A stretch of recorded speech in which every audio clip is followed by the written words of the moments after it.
Hey guys, welcome back. In this particular video, we are going to talk about financial market. So, financial market, one of the most interesting market in the world. I hope you guys are aware about what is financial market and what are the key component of this particular market and all. So basically, whenever we talk about the financial market, so financial market where we generally deal in financial product. Like now, what are the financial product? Like we have shares, bond, mutual funds. We have different government securities like treasury bills, dated government securities, some private participation as well, like commercial paper or equity, debt, and all. Right. So with this particular video, we will understand the basic part of financial market. What is financial market, or the importance, the objective of financial market, and the functions of financial market, and the role and responsibilities, and what is the further categorization of financial market. Like hope you heard about the money market and capital market. So what is the difference between these two? Okay, so we'll talk about these ones. So first thing, what is financial market? Whenever we talk about financial market, it is a market which deal in financial instruments. Financial instruments like shares, bond, mutual fund, debentures. We have derivatives. So we have further classification for these particular product as well. Like we have options, future, forward, swaps. So there are so many product, right? So whenever we talk about financial market, it is further categorizes. It is further categorized into two parts. One is money market, another one is capital market. So with this particular chart, we will start this particular video. So as you can see in this particular chart, guys, so financial market, which is further categorized into two parts. One is money market, another one is capital market.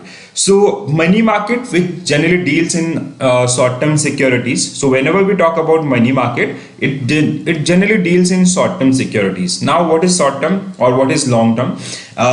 Similarly, the capital market that generally deal in long-term securities. So the difference between time, short-term and long-term, that is short-term means less than 1 year. Whenever we talk about short-term and long-term in finance, it is less than 1 year. And in case of capital market, that generally deal in securities whose maturity is generally more than 1 year, right? So for a financial market is further categorized into two parts. One is money market, which generally deals in short-term securities, from where companies and government, they generally fulfill their short-term requirements. And if you talk about the capital market, which generally fulfill the long-term requirements of companies, or where basically investor, they generally made long-term investment, right? So first we'll talk about money market. So money market is further divided into two parts. One is unorganized, and next one is organized. So unorganized means where we do not have a proper regulatory body, where we do not have proper rules and regulations, right? So if you see the example for the unorganized market, like we have chit funds. I hope like so many times you heard about the chit funds, like Sahara Group, Sarda Group, Pulse Group. So there are so many scams which generally involve in this particular one. The reason being because we do not have a proper guidelines for this particular area. Nidhi companies, the second example is Nidhi companies. So Nidhi companies are like, it's a group of companies. Let's say for major corporate, they create a corpus and they are using that particular money. Like this is similar to your we can say this is similar to the committee system. Okay, so in committee system, basically 2 3 or 5 10 20 people, they generally deposit money, and whoever the member who need that particular money, they generally lend that particular money to the that specific member. So same in case of Nidhi companies. Here 4 5 organizations or corporate houses, they generally deposit their funds, and out of these particular members, whoever required that particular fund, they generally lend to that particular person on a certain rate of interest, right? So we have money lenders, we have indigenous bankers. So these are the example of your unorganized market in case of money market, right? Unorganized money market. Organized money market, which means for this one we have certain set of guidelines. These guidelines are generally issued by RBI or Government of India or the relevant regulatory authority. It can be SEBI or any other institution as well, correct? So in case of organized market, we have treasury bills.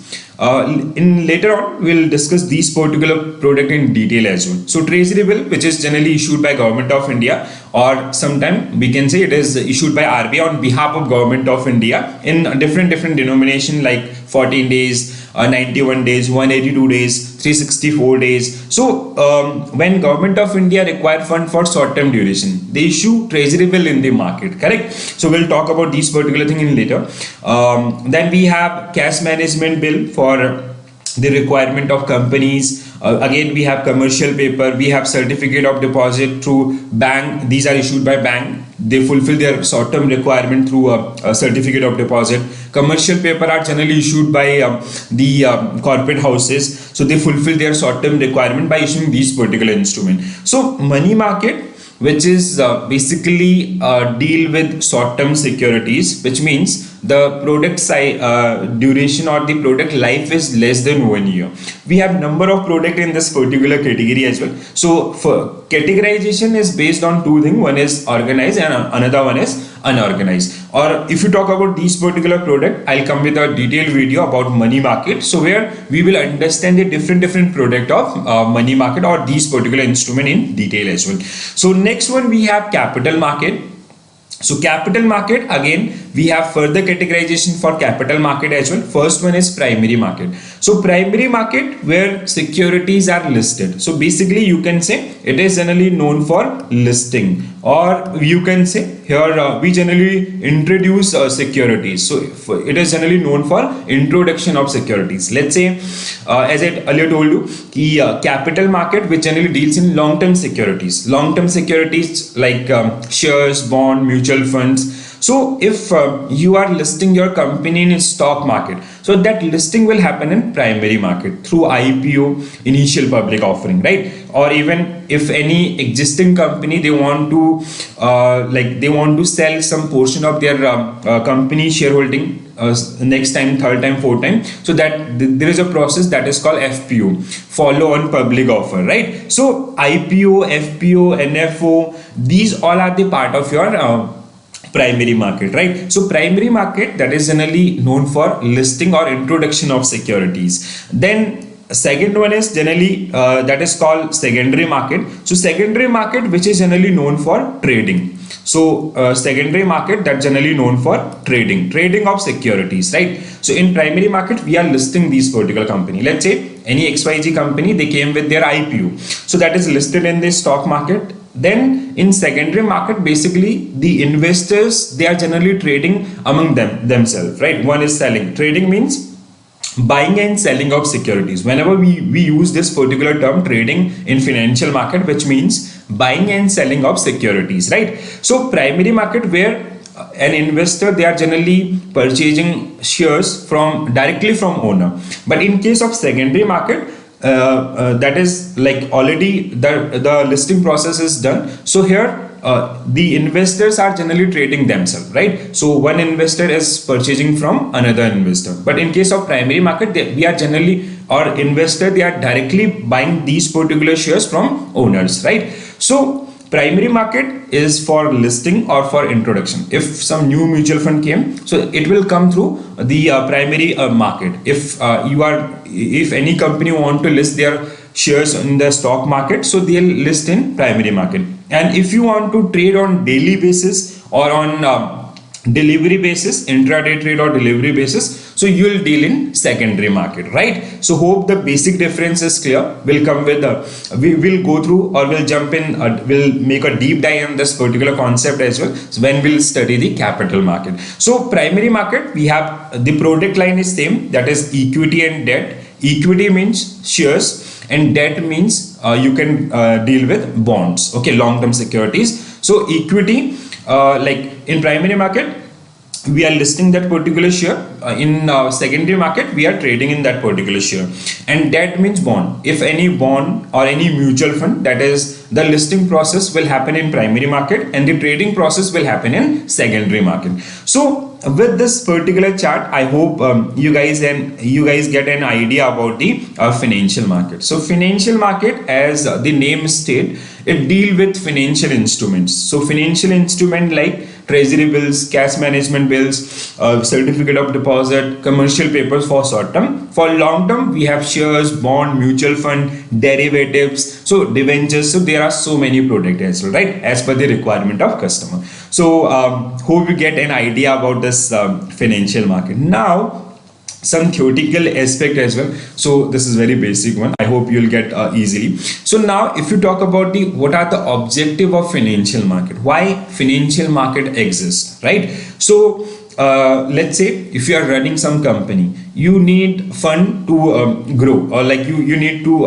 fund so you can invest in some new product. Okay, so you can invest in your idea, so you can expand your business. So for that particular one, you have 2-3 options. One is you can invest your own money. Let's say if you don't have that money, you can borrow money from banks. Another option. Then third one is financial market. You can sell a part of your ownership to the investors, and on behalf of this particular thing, you'll get money from investors, right? Like let's say if I'm interested in your business, so I'll buy your shares in the form of IPO and all. So if you go for the basic definition of shares, that is part of ownership. So you selling a part of ownership to the general public, and in return you are getting some money, right? So if you see the first point, that is to mobilize the fund in the market. So through financial market, as I earlier told you, let's say some XYZ company, they are listing in the market. So if they are selling some portion of their ownership to the public, so on the behalf of this, they are getting some money. So there is a circulation of money in that particular company as well as in economy. Increase efficiency of companies. So that company or every company, they need fund to invest in new ideas, new project. So for that one, so the best solution is they can raise that particular fund from financial market. They can go for bonds, they can go for shares or any other tool as well.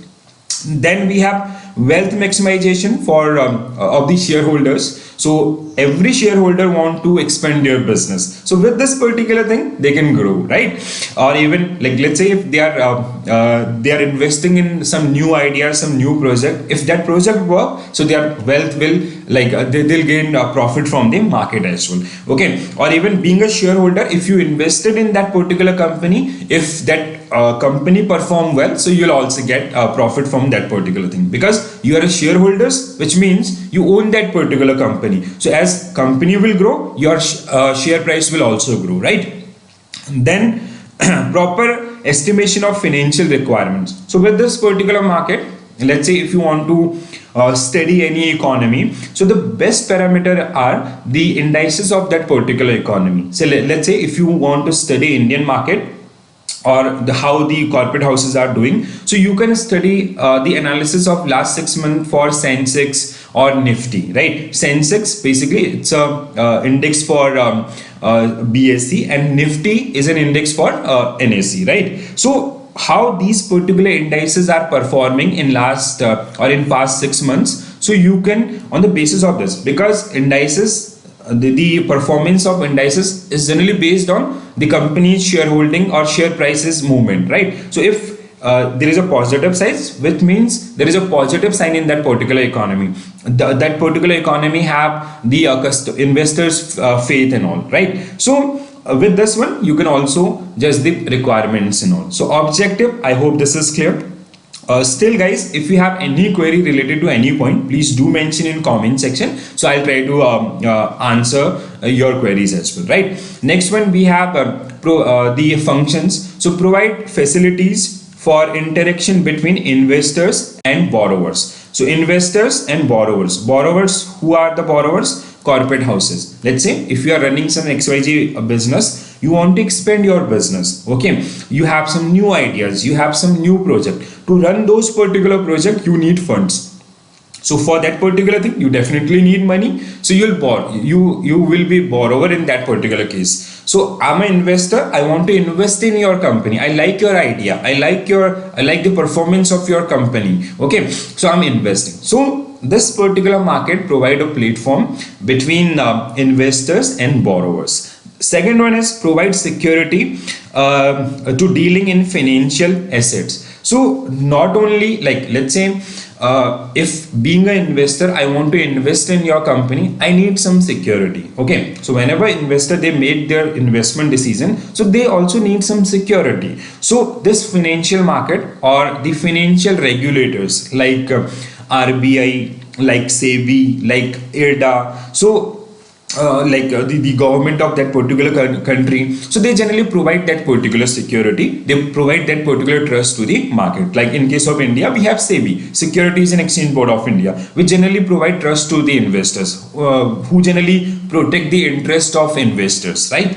Then we have reduced the cost of transaction and information. Now financial market which generally provide you like a one station solution. Like let's say if any company is working in south and you live in north, you do not know about that particular company, but with the help of financial market you will get everything, like the company financial statement or the credit score on for that specific company. So you know everything about that one. So the information, or even if you want to let's say if you live in a remote part of the country, if you want to invest in some good company, so from that there only through demat account or through different trading platform, you can invest in that particular company. So there are so many importance, or even to run an economy we need finance, and this solution is generally provided by financial market. So hope this is clear to each and everyone. Now so far we generally talk about what is financial market, the basic things. The as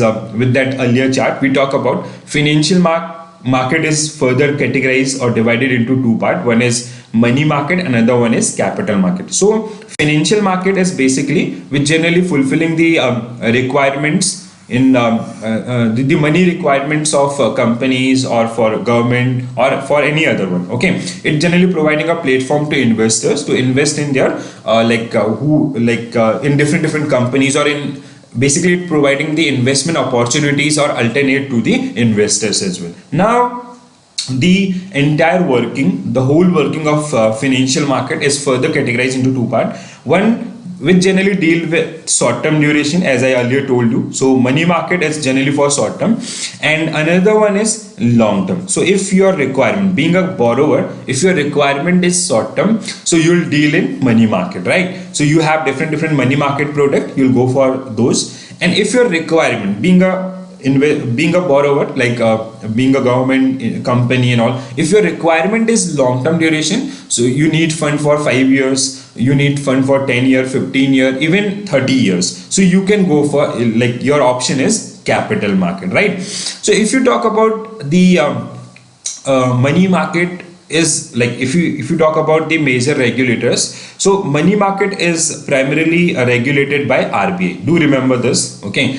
So the major product of money market is regulated by RBI, but in case of capital market, if you talk about this market, so it is regulated by SEBI, Securities and Exchange Board of India. Okay, so even you know the further classification of money market, organized and unorganized, and capital market, primary and secondary market. Hope you remember these particular things clearly, right? So this is all about the requirement. So on the basis of requirement of borrower as well as investors, we further categorize it among two parts. One between two parts. One is money and another one is capital market. So I'll give you the basic idea about these two market, and even I'll come with a detailed video based on money market and one for capital market and their product as well. Money market is like, whenever you study money market, the study areas are quite limited, but if you study capital market, the area is very big. Like you have to understand the different product, like shares. If you study shares only, so you have different type of shares. Okay, if you study bond, you have different type of bond. If you study derivatives, you have different type of derivatives, and derivative is one of the largest market in the world, one of the largest financial market in the world. Okay, so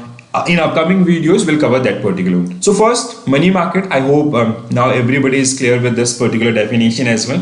So money market is the market where companies and government can borrow short-term funds. Short-term means up to 1 year, or you can say the market where where the borrower, they generally raise funds for less than 1 year or short-term period, or investor, they generally made their investment in short-term securities, majorly regulated by RBI. There are some areas where we have like SEBI intervention or even ADA intervention as well, right? Second one is capital market. So capital market is generally known for long-term securities. Securities means equity and debt. Equity and debt means equity means shares and debt means bond, right? And the combination of equity and debt is mutual fund. So we'll talk about these particular thing as well. So capital market is a market where government and companies can raise long-term funds by issuing securities. So whenever we'll use this securities term in financial market, which means equities and debt, and equity means share market and debt means bond market, and the combination of these equity and debt. Whenever you study mutual fund, so mutual fund is nothing, it is basically a combination of equity and debt, right? So hope this is clear to each and everyone. So next thing, we already discussed this part as well. So primary market, capital market, further categorization is primary and secondary. So primary market, which is generally known for introduction, as I earlier told you. So introduction part. So introduction of securities, as I earlier told you, capital market that generally deals in securities, and the introduction of securities that generally happen in primary market, and secondary market that is generally known for trading. So the meaning of this particular term is trading is buying and selling of securities. So that buy sell that generally happen in secondary market. So basically capital market, primary, which is known for listing, where we have different processes, like we have IPO, we have FPO, follow-on public offer, FPO, then we have NFO, new fund offer. We will understand these particular thing. NFO, new fund offer, sorry. And in trading, we have intraday trading. We have intraday means daily trading. Okay, so we have apart from intraday, we have delivery trading, or even like you have different product in this particular market as well. So hope this is clear to each and everyone. So guys, hey guys, welcome back. So in this particular video, we are going to talk about a basic introduction to capital market. So in our previous video, we generally talk about the financial market, or Indian financial system. I hope you already watched that particular video. If not, you can go to the playlist, so you can watch that particular one as well, right? So now whenever we talk about the financial market, we have two type of market. One is capital market and another one is money market, right? So money market, which generally deals in short-term funds, and capital market, which generally deals in long-term funds. So we already gone through this particular chart. Hope this is clear to each and everyone, right? So here you can see, so financial market, we have two major market in this one. One is money, another one is capital. So you can watch the previous video, you'll get more clarity about this particular chart as well.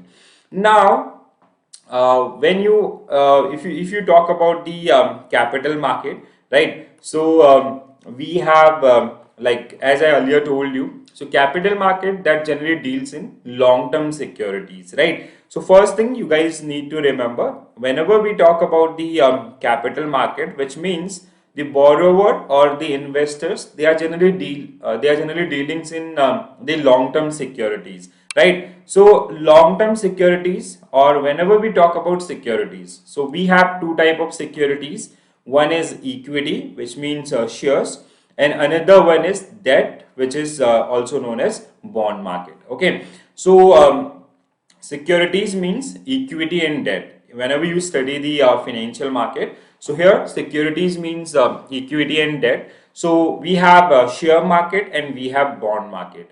So like if you talk about the activities or the overall performance of this particular market, so that is further, you can further categorize it into two parts. One is shares related market, and another one is bonds. And the combination of shares and bonds, so we have third product, that is mutual fund. Okay, so there are so many products which are or there are so many instruments which are generally part of your capital market. Like we have shares, we have mutual funds, we have debentures, we have derivatives, we have bonds, and other as well, right? So in this particular video, we will talk about the basic introduction of capital market. In upcoming videos, we will discuss these particular products in detail, like what is shares, the different type of shares, or the different type of bonds, the what are the derivatives, the types of derivatives and all, right? So as of now, you guys just need to remember. So whenever we talk about capital market, it is deals in long-term securities, which means from this particular market, government or companies, they can borrow money for the long term period, right?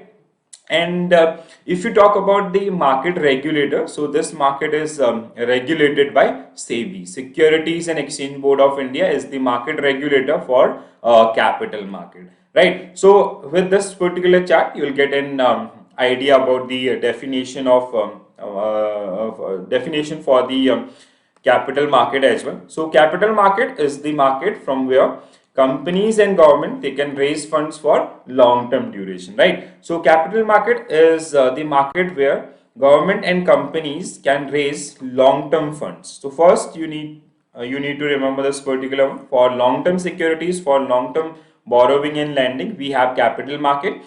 By issuing securities, securities means equity and debt, as I earlier told you. Okay, so let's say if you are running some XYZ company, so you need funds for long term duration. Let's say you got some project and all. So to run these particular project, you need funds. So you have multiple options, like you can invest, being a owner, being a stakeholder of that particular company. So you can invest your own money. Like let's say if you have some reserve money, you can borrow money from bank and other financial institution. And the third option, that is capital market, you can sell your shares in the market, and you can list your company on a stock exchange, and you can borrow money from the customers as well, right? So hope this definition is clear to each and everyone. So quickly go through this particular definition and find if you face any problem, so you can mention in comment section as well, right? So now the basic intro part, or the basic things about capital market is, I hope this is clear. So now if you summarize, so capital market include stock market and bond market. So you have two core market here. First one is stock market and another one is bond market. And like bond market is like, if you see the volume wise, so this is one of the largest market in the world. Okay, because every country, they have certain debt. So to fulfill their requirements, or to fulfill their monetary requirement, they generally issue securities in the market, and they borrow money from the domestic investors as well as international investors, right? So and the capital market, that is regulated by SEBI itself, Securities and Exchange Board of India. And I'll do a video on the role and responsibilities of SEBI, or the organizational structure, or even some major stock exchanges as well, right?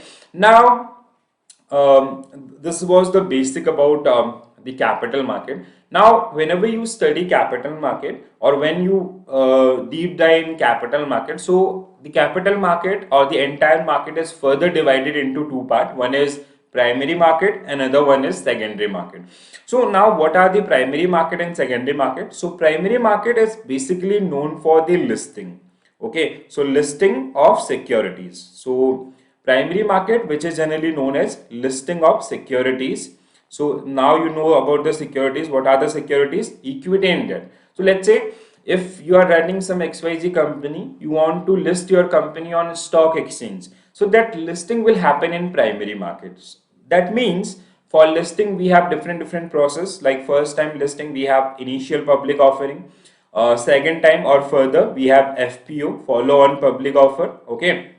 For mutual funds, for bonds, we have NFO. So the listing process for mutual funds and bonds, which is called new fund offer, or NFO, right? So for first time listing, let's say you are running some XYZ company, you want to expand your business, you want to invest in some different project. So if you are coming first time, if you are registering your company in stock exchange for the first time, so introduction part, that is through IPO. Then if you are raising money for second time, third time, FPO. If you are listing, like being a mutual fund company, being a bank, if you are coming with some bonds, some mutual funds, so that process is generally called NFO. Will come, I'll definitely make a video on these particular process, or even later on in this particular video only we'll discuss these particular process as well. So as of now, you need to understand the capital market, which is divided into two part, or the classification is done into two part. One is primary market,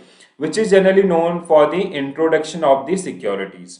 So in primary market, the introduction happened, and like here, basically being an investor, you can directly buy security from the owner. Okay, so this is the first time basically they are introducing, or they are issuing the fresh securities in the market, so you can directly buy from the investors.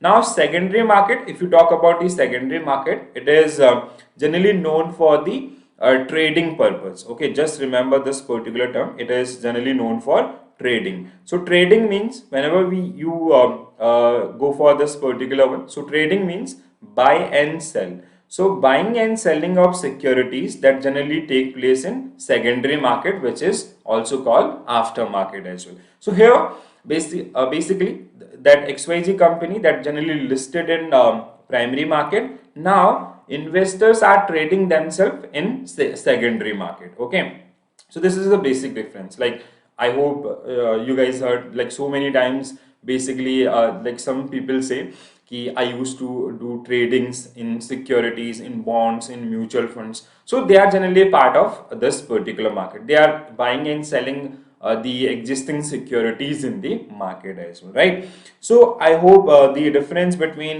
primary market and secondary market is clear. Even I'll show you some definition that will give you more clarity, right? So primary market is the market where securities like shares, bond, mutual funds, derivatives are listed or introduce new stock bonds to the public for the first time. Okay, so here basically we are introducing securities. Like, so let's say some as I earlier gave you an example of XYZ company. So you are running that particular company, you need funds, so you file your application with SEBI, and SEBI give you approval for the IPO. So that process, that entire process, initial public offering, that generally take place in your primary market. Even FPO, follow on public offer, if you want to sell more securities or more ownership to the public, you want to raise funds, so that will again take place in primary market only.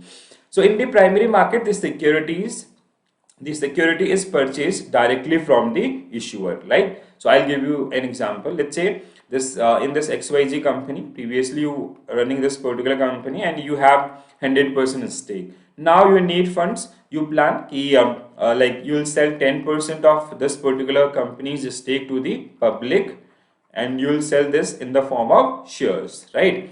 So now the new ownership will be 90:10. So you selling this particular stake to the public, and public is generally investing in your company, they like your idea. So this entire process will take place in primary market only, right? Secondary market, so secondary market is a financial market where previously issued securities are bought and sold. Okay, so here now in primary market we already registered this XYZ company. Let's say we have State Bank of India, we have ICICI Bank, we have TCS. These are already registered in Indian stock market. Okay, so now in second, being an investor, you want to buy shares of any XYZ company, so that will take place in secondary market. Okay, so that company is already existing in the market, or that company is already registered in the market. So now being an investor, you can purchase, you can buy their shares. Okay, so secondary market is where investor trade among themselves, because there are some investors who buy those particular shares during the IPO, FPO. Now they are those particular shares. So here in primary market, you directly buy from the the owner of the company. In secondary market, you buy from the other investors, those who previously owned those particular shares. An investor purchases a security from another investor rather than the issuer. So whenever you see the entire activity of this capital market, so it basically classified into two parts. One is primary for the listing and introduction, and secondary for trading, and all activities are generally governed by the SEBI itself. And for this one you need a demat account and trading account, so we'll talk about these particular thing as well. Now here you can see, so in primary market, as I earlier told you, so there are few processes which generally take place. So first one is initial public offering. Now I hope you remember this particular one and you understand what is an IPO. So as I told you, you are running an XYZ company, you own 100% in this particular company. Now you need funds to run some project, some new project. So you sell 10% or 5% in this particular company stake to the share in the form of shares to the public, okay, to the general public, we can say. So this, like, you are selling a part of your ownership in the company for the first time. So that process is generally known as IPO or an IPO. So that process is generally called initial public offering. So an initial public offering is when an unlisted company, previously this XYZ was not listed in the market, so now they are registering themselves, okay. Unlisted company make a fresh issue of shares, securities, for the first time to the public, so that called an IPO. Next one, FPO. If you understand IPO, it is very easy to understand FPO as well. So this XYZ company is listed in the stock exchange. After some time, a minimum gap of 6 months, let's say after 5 years, they need more fund to run some new project or some other requirement, okay. So they sell again 5% in this particular company. So now they are selling the fresh ownership to the public for the second time, third time, fourth time. So this process will call FPO, follow on or further public offer, okay. So further or follow on public offer. So FPO is known as a further issue when an already listed company, right? So XYZ, you registered a XYZ company with the help of IPO. Now you listed in the market and you need more funds. So you sell some fresh shares to the public in the form of, like, some fresh stake to the public in the form of shares. So make a fresh issue of securities to the public. So second time sale, third time sale, fourth time sale, that is generally known as your FPO or follow on public offer. In case of mutual fund, it is called NFO, new fund offer, okay, new fund offer. So if you are let's say if you are running some mutual fund company, so you are coming with some ABC mutual fund, some new ABC mutual fund. So the registration process or the introduction process for this ABC mutual fund is generally known as new fund offer. Like in case of companies, in case of shares, it is called IPO, initial public offering. But in case of mutual funds and the bonds, it is generally known as new fund offer. So a listing process for mutual funds and bonds, that is generally known as NFO. Now one more terms, like, which is so many times examiner, they generally ask question based on right issue. So now what is the right issue? So first thing, there are few things.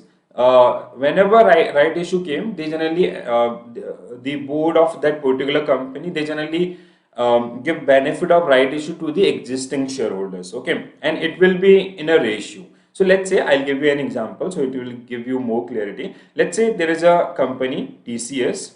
So they announce a right issue. So whenever right issue came, it came in a ratio. So let's say they said 100:10. The ratio is 100:10, and it is whenever they like, the benefit of right issue generally goes to the existing shareholders. Do remember this point. So the benefit of right issue always goes to the existing shareholders, okay.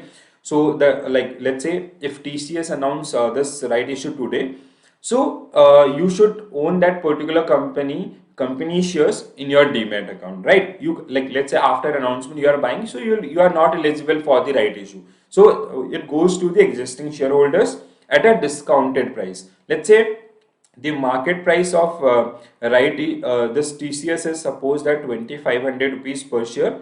So when they come with this particular right issue, they announce it at the rate of 2000, suppose that. Okay, so now let's say you own 1000 shares, in your demat account you have TCS 1000 shares. Now how you will get benefit? So the ratio decided by TCS is 100 is to 10. So you have 1000 shares, which means you will get 100 shares at the rate of a discounted price, which is 2000, and the market price is 2500. So you will get a discount of 500 rupees per shares. Being a existing shares, basically company is providing you this particular benefit. Hope with this particular example you get an idea. Now we'll decode the definition as well. So right issue is an issue of shares offered at a special price. Special price means discounted price. The market price is 2500 and the offer price is 2000 rupees by a company to its existing shareholders. You should own that particular company before the announcement. Holder in proportion there is a ratio involved. So 100 is to 10 in proportion to their holding of old shares. So you own, the ratio announced by the TCS was 100 is to 10. You own 1000 shares, so you are getting 100 shares at the rate of 2000. So this is your right. Okay, now with right, this is not an obligation. Please do remember this one. So right issue, that generally it give you right to buy. You can buy this one. Okay, so it gave you right to buy. So you can buy 100 shares at the rate of 2000, or it gave you right to transfer. You can transfer these particular shares, but there should be a blood relation. Let's say a father owned 1000 shares, so he can transfer these shares in the name of son or his daughter, right? Now it is not an obligation. So to buy or to transfer, there is not an obligation. That means, let's say if TCS announce, you can leave this particular right issue as well. So there is no obligation from TCS or any other body. You have to buy this one. So you can also leave, or you can ignore this particular right issue as well, right? So hope this is clear to each and everyone. So guys, even if you have any query related to these particular point, you can do mention in comment section. So I'll come with I'll try to answer your queries as well. Now next one is SBI application. Again, this is very important one. So many time examiner ask question based on SBI application. So SBI application, which is known as application supported by blocked amount. So do remember the abbreviation of this account as well. So what is SBI?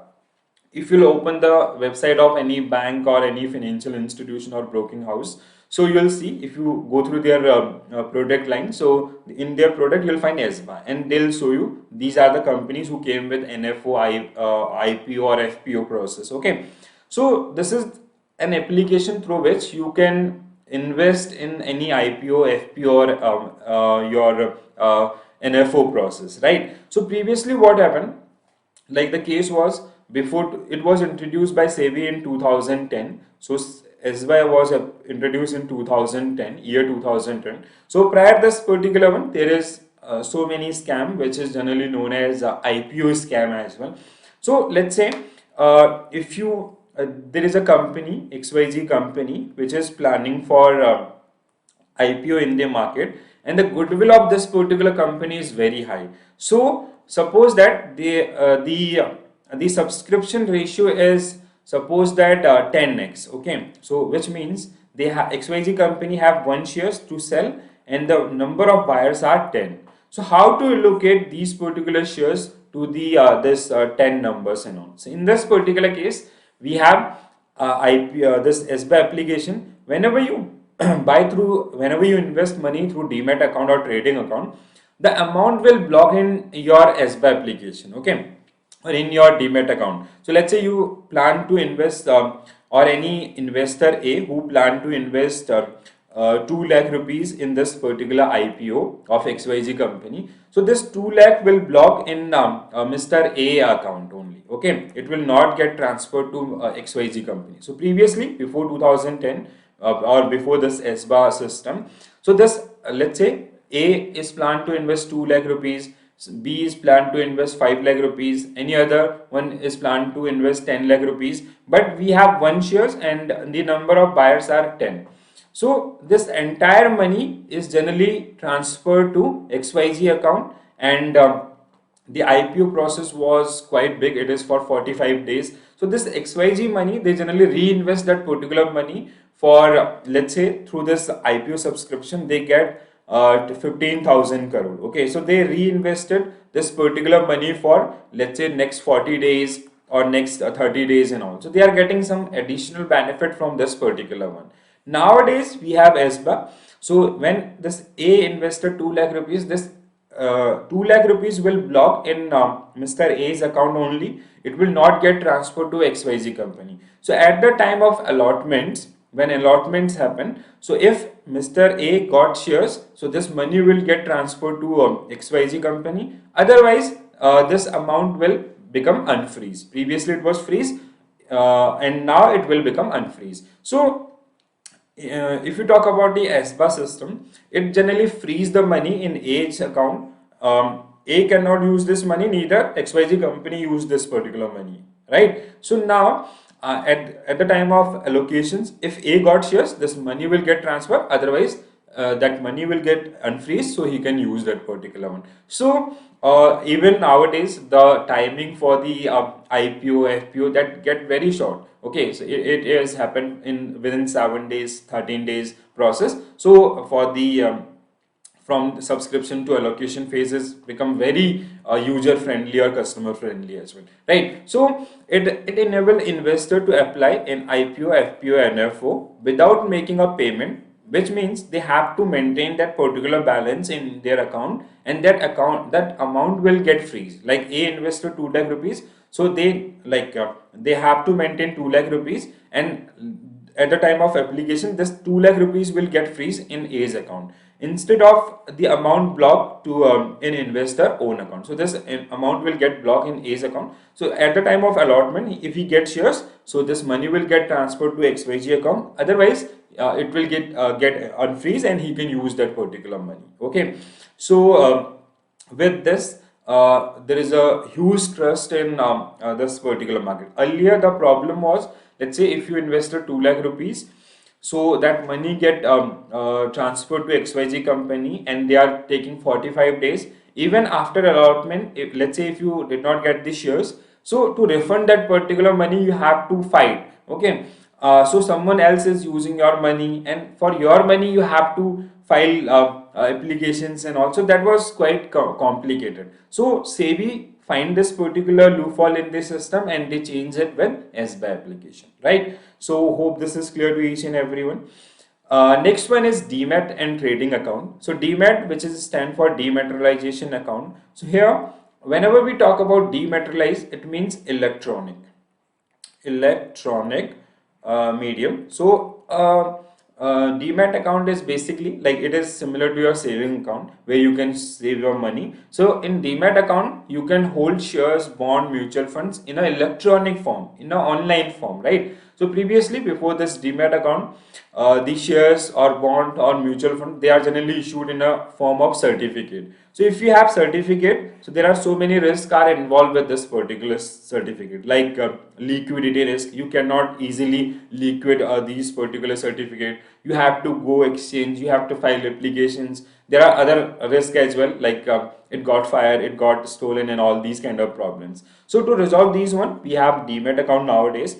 So with demat account, you can investor can easily access to their account. They can buy shares today and they can sell today itself, right? So they have this particular module. So trading, we need for trading account is generally used for the trading, buying and selling, and demat account is generally used for the holding. Okay, holding of your securities, like whatever you own in the market, you can buy through a trading account and it will get transferred to your linked demat account, right? So where securities are held in a electronic form, so that is generally known as a demat account.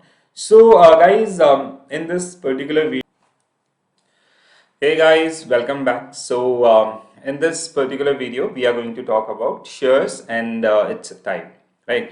So As in our previous video, we generally talk about the basics of capital market, and whenever we study the capital market, so we have number of products or instruments like shares, bond, mutual funds, debentures, derivatives. So we will cover these particular one by one, right?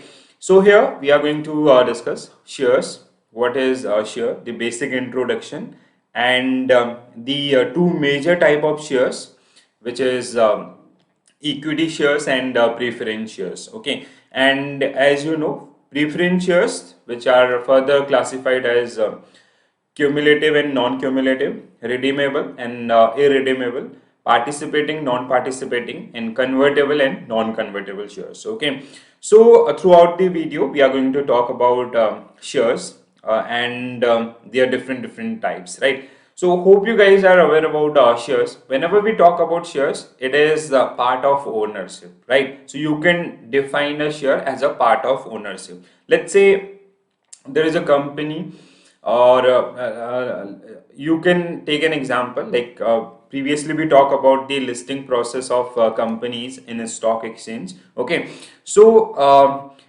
it is a part of ownership or part of capital of any company. Let's say if you own 1000 shares of a TCS, so these shares are basically equity shares. Okay, and you own you have a ownership in that particular company, or which is a TCS. So shares, let's say through IPO, when company registered themselves on stock exchange. So we take an example of XYZ company. So if this XYZ company, they file their IPO in the stock market. Okay, so previously this the 100% stock, they generally belongs to the stakeholders or the promoters of the company. Now with the initial public offering, they sell 10% shares to the or 10% ownership in this particular company to the investors in the form of shares. So now the new ownership type is 90 is to 10. 90% that generally owned by the stakeholders or the promoters of that particular company, and 10% shares, again this is also part of ownership. So this is owned by the general investors, which is they are generally known as shareholders in the market. So shares, a part of ownership. A shares is a percentage of ownership in a company or financial asset. Investor who hold shares in any company are known as shareholders. Okay, let's say if you buy shares of State Bank of India or ICICI Bank or Infosys, so you have certain right with this particular buying. Okay, so like if it is equity shares, so you'll get voting right. If it is preference shares, you'll get some preference during dividend distribution or during the liquidation period and all. Okay, so in simple word, shares represent ownership of a company. So now, like those who buy this 10% of shares, they become owner of that particular company. So this ownership type is indirect ownership. Okay, why it is called indirect ownership? Because like the decision making or the price determination things are remains to the stakeholders or the promoters of that particular company. Basically, if due to their decisions, if there is a profit in the market, if their company earn profit, so your share price will also goes up. And or in case of preference shares, you will get more dividends. Okay, along with this market activities. And if due to their decisions there is some loss, which is, or financial loss, which is faced by this particular company, so your share price will goes down, and even you have to bear that particular loss in a same proportion, right? So shares, they generally give you the ownership in any company. So whenever we talk about type of shares, so we have two types of shares. One is equity, another one is preference shares. Okay, so the further categorization of shares or the types of shares, we have two. One is equity. Equity, they are generally known as ordinary shares. Okay, so let's say if you buy any company shares on stock exchange or in secondary market. Let's say you buy TCS shares from market, or you buy Infosys shares, you buy SCL shares, or any other company like Tata Motors and all. So these shares are generally ordinary shares. They are generally known as equity shares. Okay, they have a right that is called right to vote. So you can attend the AGM meetings for these particular companies. Okay, now the if you talk about the outcome of these particular shares, so that is totally depend on the market conditions. So if market condition is favorable for that particular company, so their share prices will goes up. If there is the market condition is adverse for those particular companies, they are making losses, so your share price will goes down. Another type, we have preference shares. So as the name you can see the name or even the name state preference. So these kind of shareholders, they have certain preferences over equity shares. Okay, so basically they have two major preferences. One is at the time of dividend distribution, so their dividend is fixed. Okay, like let's say if this XYZ company, they made a profit of 100 crore in a financial year.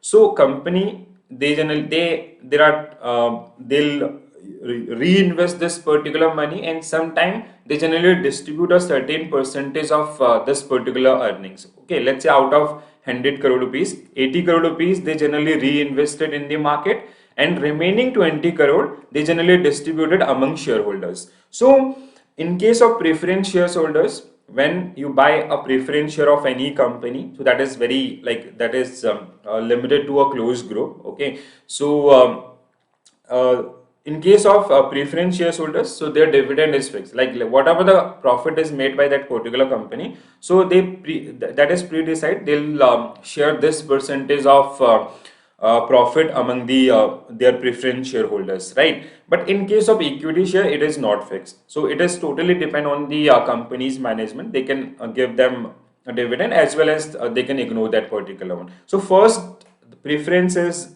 they get preference during the dividend distributions over equity shares.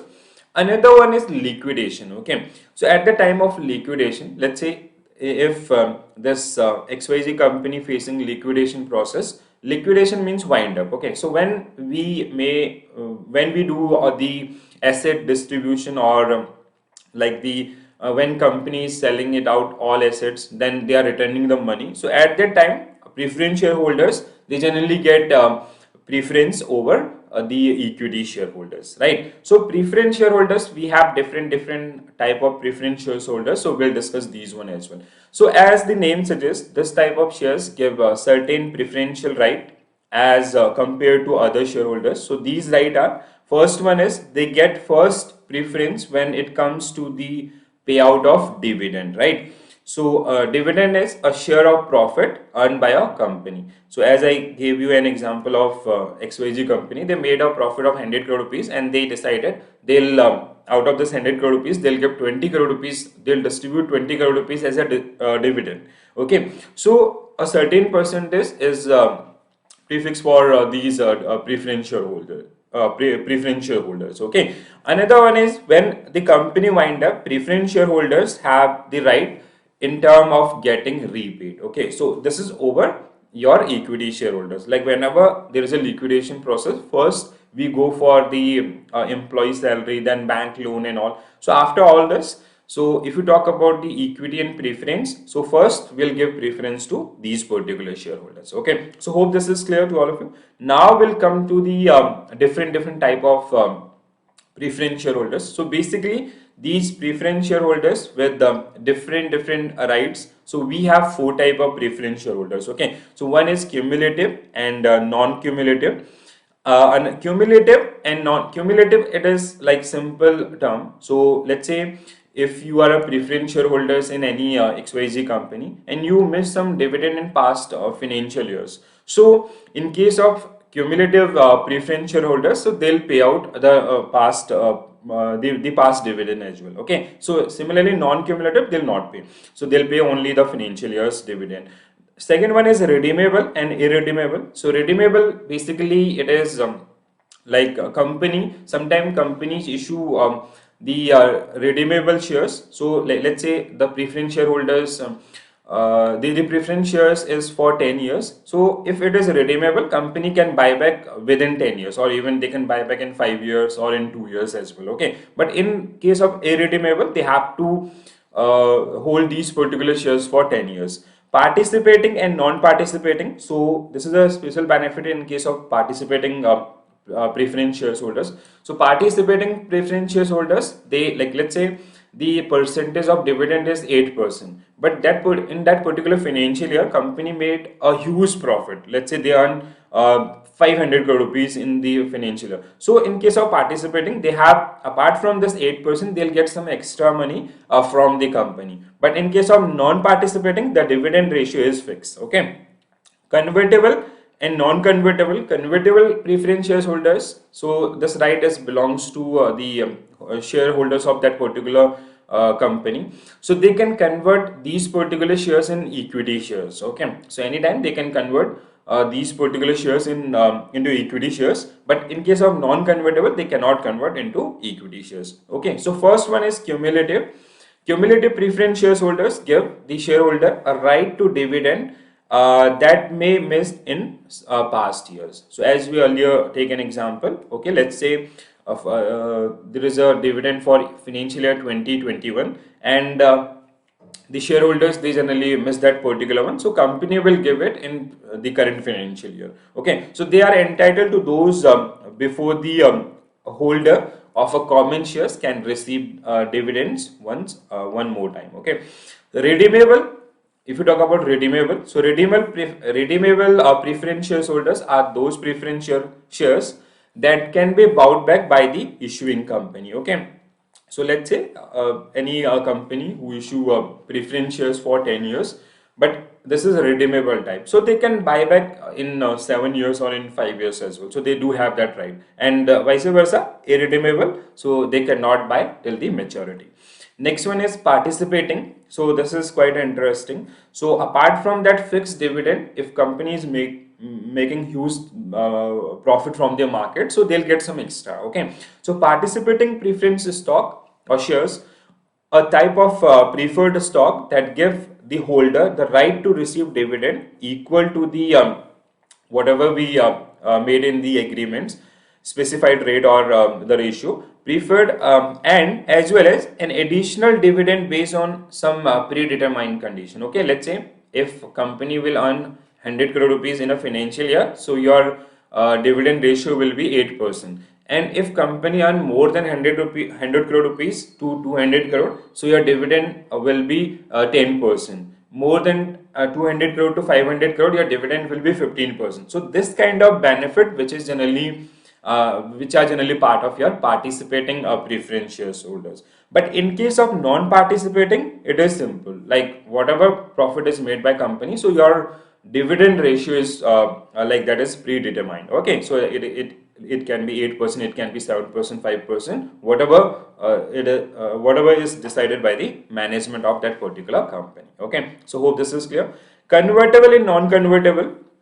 So whenever we talk about convertible, so those preference shares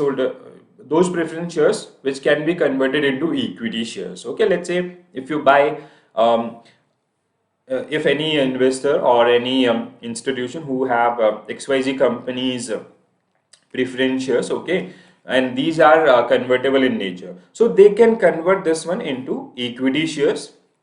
So there is no lock-in, so they can convert these particular shares or same amount shares into equity shares, and then they can sell equity and they can liquid their money. Okay, so convertible preference shares, those shares that can be converted into equity shares, and non-convertible, they cannot convert it into common stock, so you have to hold these particular shares until the maturity period of that particular preference shares. Okay, so guys, these were the preference shares and the different type of preference shares, and the basic about the preference shares, and these are very important for examination viewpoint. So many time examiner, they generally ask question based on the different type of the preference shares. Now next one is equity shares or the ordinary shares.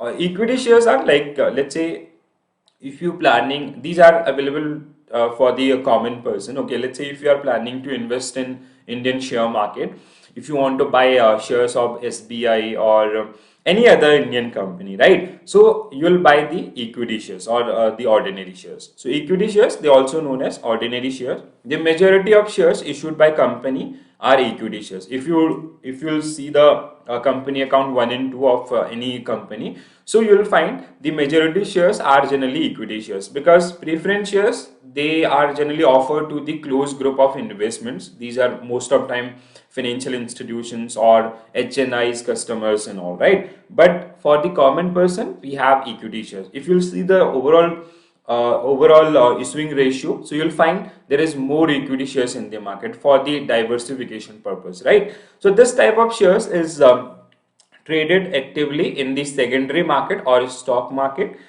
These shareholders have a voting right in the company's meeting. Okay, so let's say if you own 10,000 shares in any XYZ company or TCS, so whenever they conduct their AGM, so which is annual general meeting, so you have a right, you can attend that particular AGM, so and you can vote on the common issues. Okay, so many time in examiner, they generally ask question based on like which type of shares have the voting right. So your answer will be equity shares, and they do not, there is no commitment from company you will make this percentage of a profit if you buy these kind of shares. That is totally depend on the market condition. So if market condition means, or market factors means demand and supply, if there is a high demand for that particular company, so their prices will goes up, and if there is a supply, which means that particular company is making losses in past few months or few years,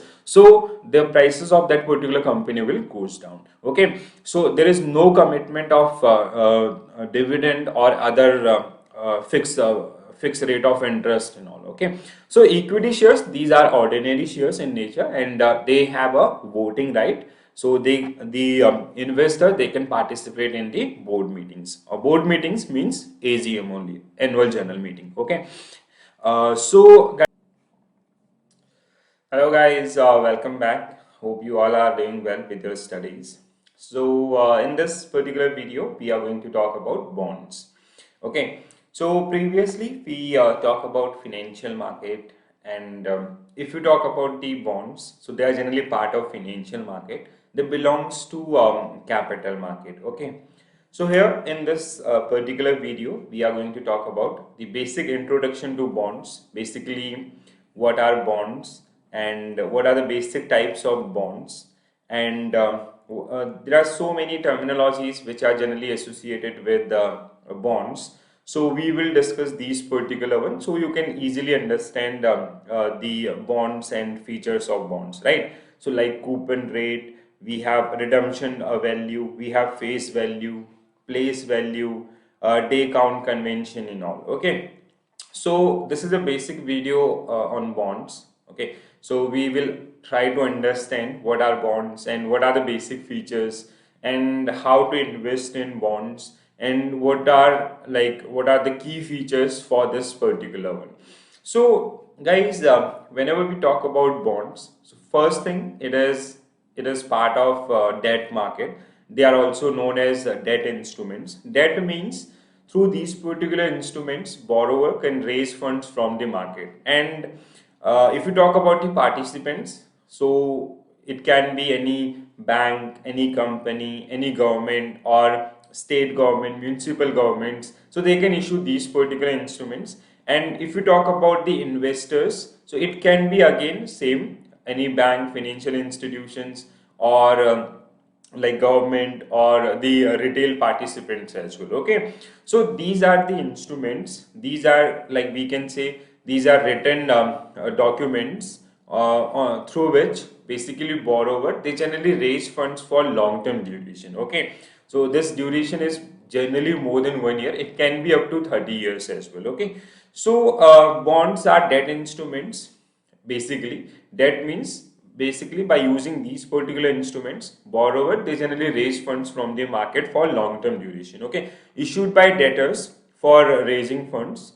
These are issued for a specific time duration or a specific period, and carry a fixed rate of interest payable periodically. Okay, so like whenever, like being an investor, if you want to invest in bonds, so you will get a fixed rate of interest over the period, okay, whatever the maturity period of that particular instruments. So bond are transferable in nature. You can transfer, or even you can use bond as a collateral. Okay, so you can take loan, or even you can collateralize these particular security, and you can invest in different securities, or you can take a bond, you can use as a margin product for these particular one. So if you talk about the listing of bonds, that generally happen in primary market, and if you talk about the trading, so that generally happen in secondary market. So bond are transferable and traded means buying and selling in secondary market. So when any issuer who or debtor who generally raise funds through bond, they generally list through a primary market. There is a process that called NFO, new fund offer. We already discussed these particular terminologies in our previous videos. And after the listing, so these are traded in secondary market, or which means you can like, let's say if you want to invest in some existing bonds, so you can buy that particular bond from secondary market. Okay, so basic is like these are the financial instruments which is governed, like we do have a governing authority for these particular, most probably it is RBI, and through these particular instruments, the borrower, they generally raise fund for long term duration. They are basically long term instruments. So issuer of bond pay interest to a purchaser for using his money. Let's say if government of India need funds for 10 year to finance some project, like let's say some highway project, or some other project, like it can be defense related, it can be infrastructure related and all. So they generally issue bonds in the market, and they promise कि I government of India promised to pay this amount after this time duration at a fixed rate of interest, and they made a promise कि they'll pay this much of rate of interest on that particular instrument.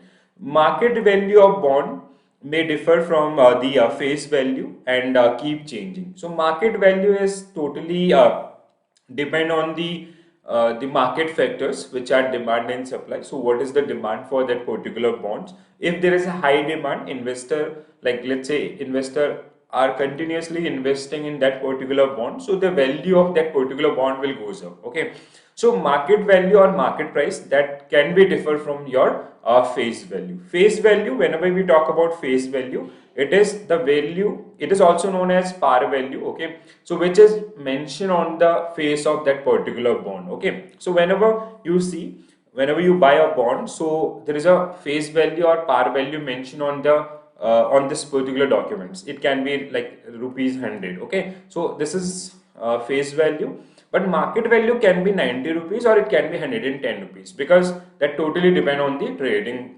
cycles. Okay, so hope with this particular one, bonds is clear to all of you. So basic 2 3 things you need to remember, that is bonds are debt instruments basically used for long term period. Long term period can be like the maturity of bond can be 1 year, 10 years, 15 years, 20 years, or it can be up to 30 years, which are generally known as deep discounted bond. We'll come to these particular points. So basically issuer or the debtor, those who generally issuing these particular bonds, they are raising funds for that particular, for a specific time duration, and they are in return, like those who are investing in this particular bonds, they are getting interest at a fixed rate of interest. Okay, so now there are so many terminologies which are generally associated with bonds, so we will discuss these particular one by one. Okay, so first one, coupon rate. So what is coupon rate? Coupon rate is nothing, it is, you can relate with the rate of interest, like whenever you invest in some securities, so you ask for the rate of return or rate of interest. So similarly, when we invest in bonds, so we use a rate of interest as a coupon rate. Okay, so a bond carries some specific rate of interest, which is called coupon rate. Okay, let's say there is a bond which is issued by government of India, Okay, and the coupon rate is 8% per annum. So this is rate of interest, or in bond language it is generally known as coupon rate. And here you can see the formula, because like some, as earlier we mentioned, like market price is different from your par value or face value. So that is generally calculated on the basis of this particular formula, that is total annual coupon payment divided by par value of bonds multiply 100. Okay, so that is the outcome is your coupon rate for that particular XYZ bond. Next one is maturity. So I hope you know this particular term. This is very simple. So maturity is a bond is issued for a specified period of time. Okay, so let's say Government of India issued a bond for a period of 10 years. So 10-year is the maturity period for this particular bond. Any XYZ company, they issue a bond for a period of, let's say, 30 years. Okay, so 30-year is the maturity of this particular bond. Okay, so it can be short term, like ultra short term in case of bonds. Ultra short term bonds are generally long term debt instruments. So ultra short term, that is 1 year to 3 years. Medium, 4 to 10 years. Usually you will find bonds up to 10 to 15 years. Okay, and long terms, that is more than 10 years. But whenever you talk about the maturity, it is the completion, or the time period after which investor they'll get their money return. Okay, so maturity is, which is specified on the face of that particular bonds. Yeah, after this particular specific time duration, you will get your money back. Okay, so that is called maturity. Next one, redemption value. So redemption value is, let's say there is an investor who invested 10 lakh rupees in bonds. After the maturity was 10 years. After 10 years, the coupon rate or the overall income from that particular bonds was supposed that 3 lakh. So 3 lakh, 10 lakh plus 3 lakh, 13 lakh will be the redemption value for that particular bond. Okay. So the value which the shareholder get on maturity is called redemption value. So it include principal plus interest or coupon on that particular one. So principal was supposed that 10 lakh rupees, and he got 3 lakh rupees interest after maturity. So 13 lakh will be redemption value for this XYZ bond in case of Mr. A. Okay. So this is again very simple one. Next one, face value. So this is very important one. So many times examiner they generally ask this question, or even if you want to understand bond, or whenever you invest in bonds, you will find this particular term. Okay, so face value, which is generally mentioned on the face of that particular bond. Okay, so let's say there is a bond issued by Government of India. So you will find the face value of this XYZ bond is rupees 100. Suppose that. Okay, so the face value of this bond is 100 rupees. And now you will find one another term, place value. So like let's say place value, you want to invest in 5 unit. So place value will be 5. So 100 into 5, your investment will be 500 in that particular case. Okay, or even we have different lots and all. So it is also known as par value. So par value, which is stated on the face of that particular bond. Okay, which is like you will find Government of India, so the notary sign, and the face value is 100 rupees in this particular case. Suppose that. Okay, it represents the amount borrowed by the firm which it promised to repay after a specific period of time. So there is an instrument, or there is a bond which is issued by, suppose that TCS.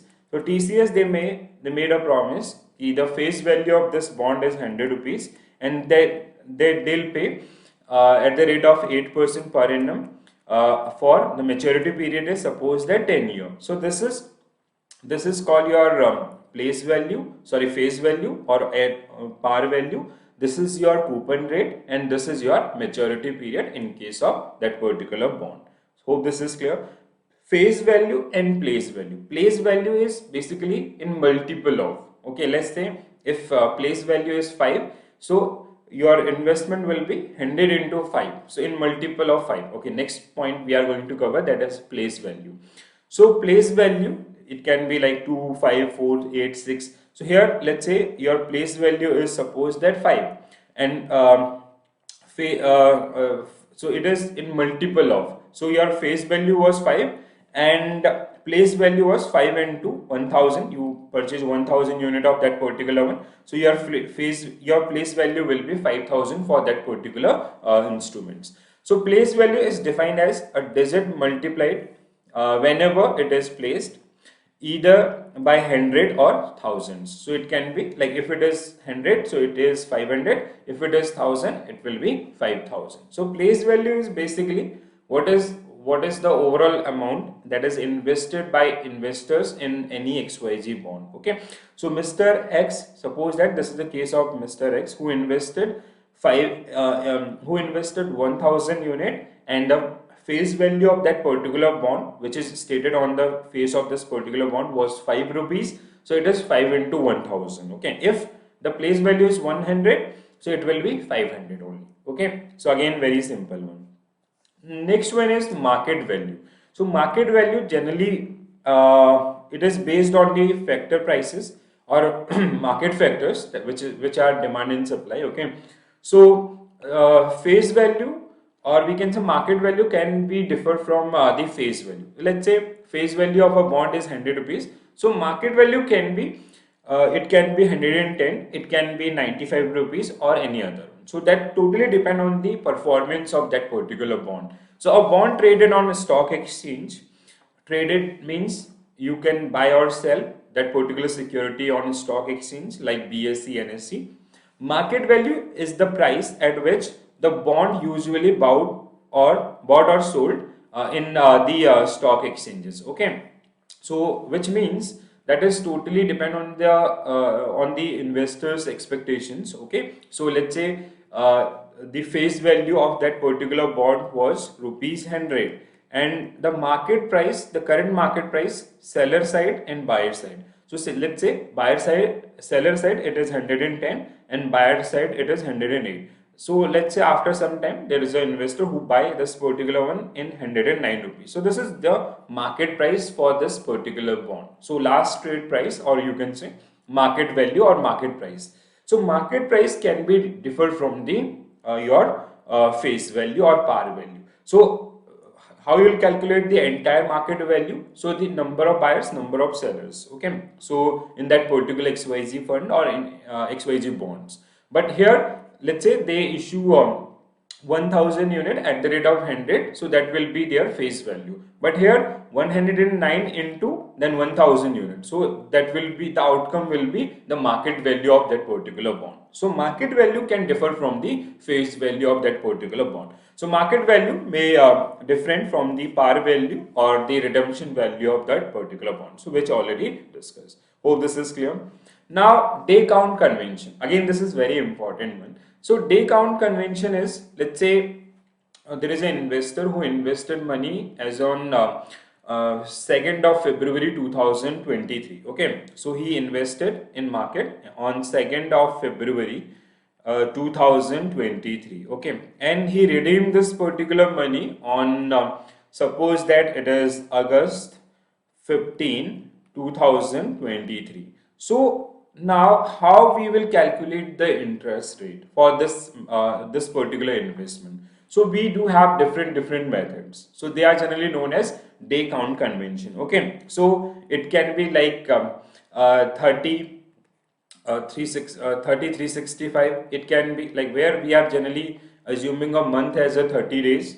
It can be like 365, which means we are calculating each and every day, 2nd February to 15 days. Let's say it is 45 or 85 days. Okay, so we will pay the rate of interest for 85 days only. So that is day count conventions. Okay, so interest payment are made based on the day count method which is followed. So we do have different one. Like first one is actual means he invested on 2nd February and he redeemed on 15th of August. Okay, so let's say in between the total number of days are, let's say 85 or 90 days.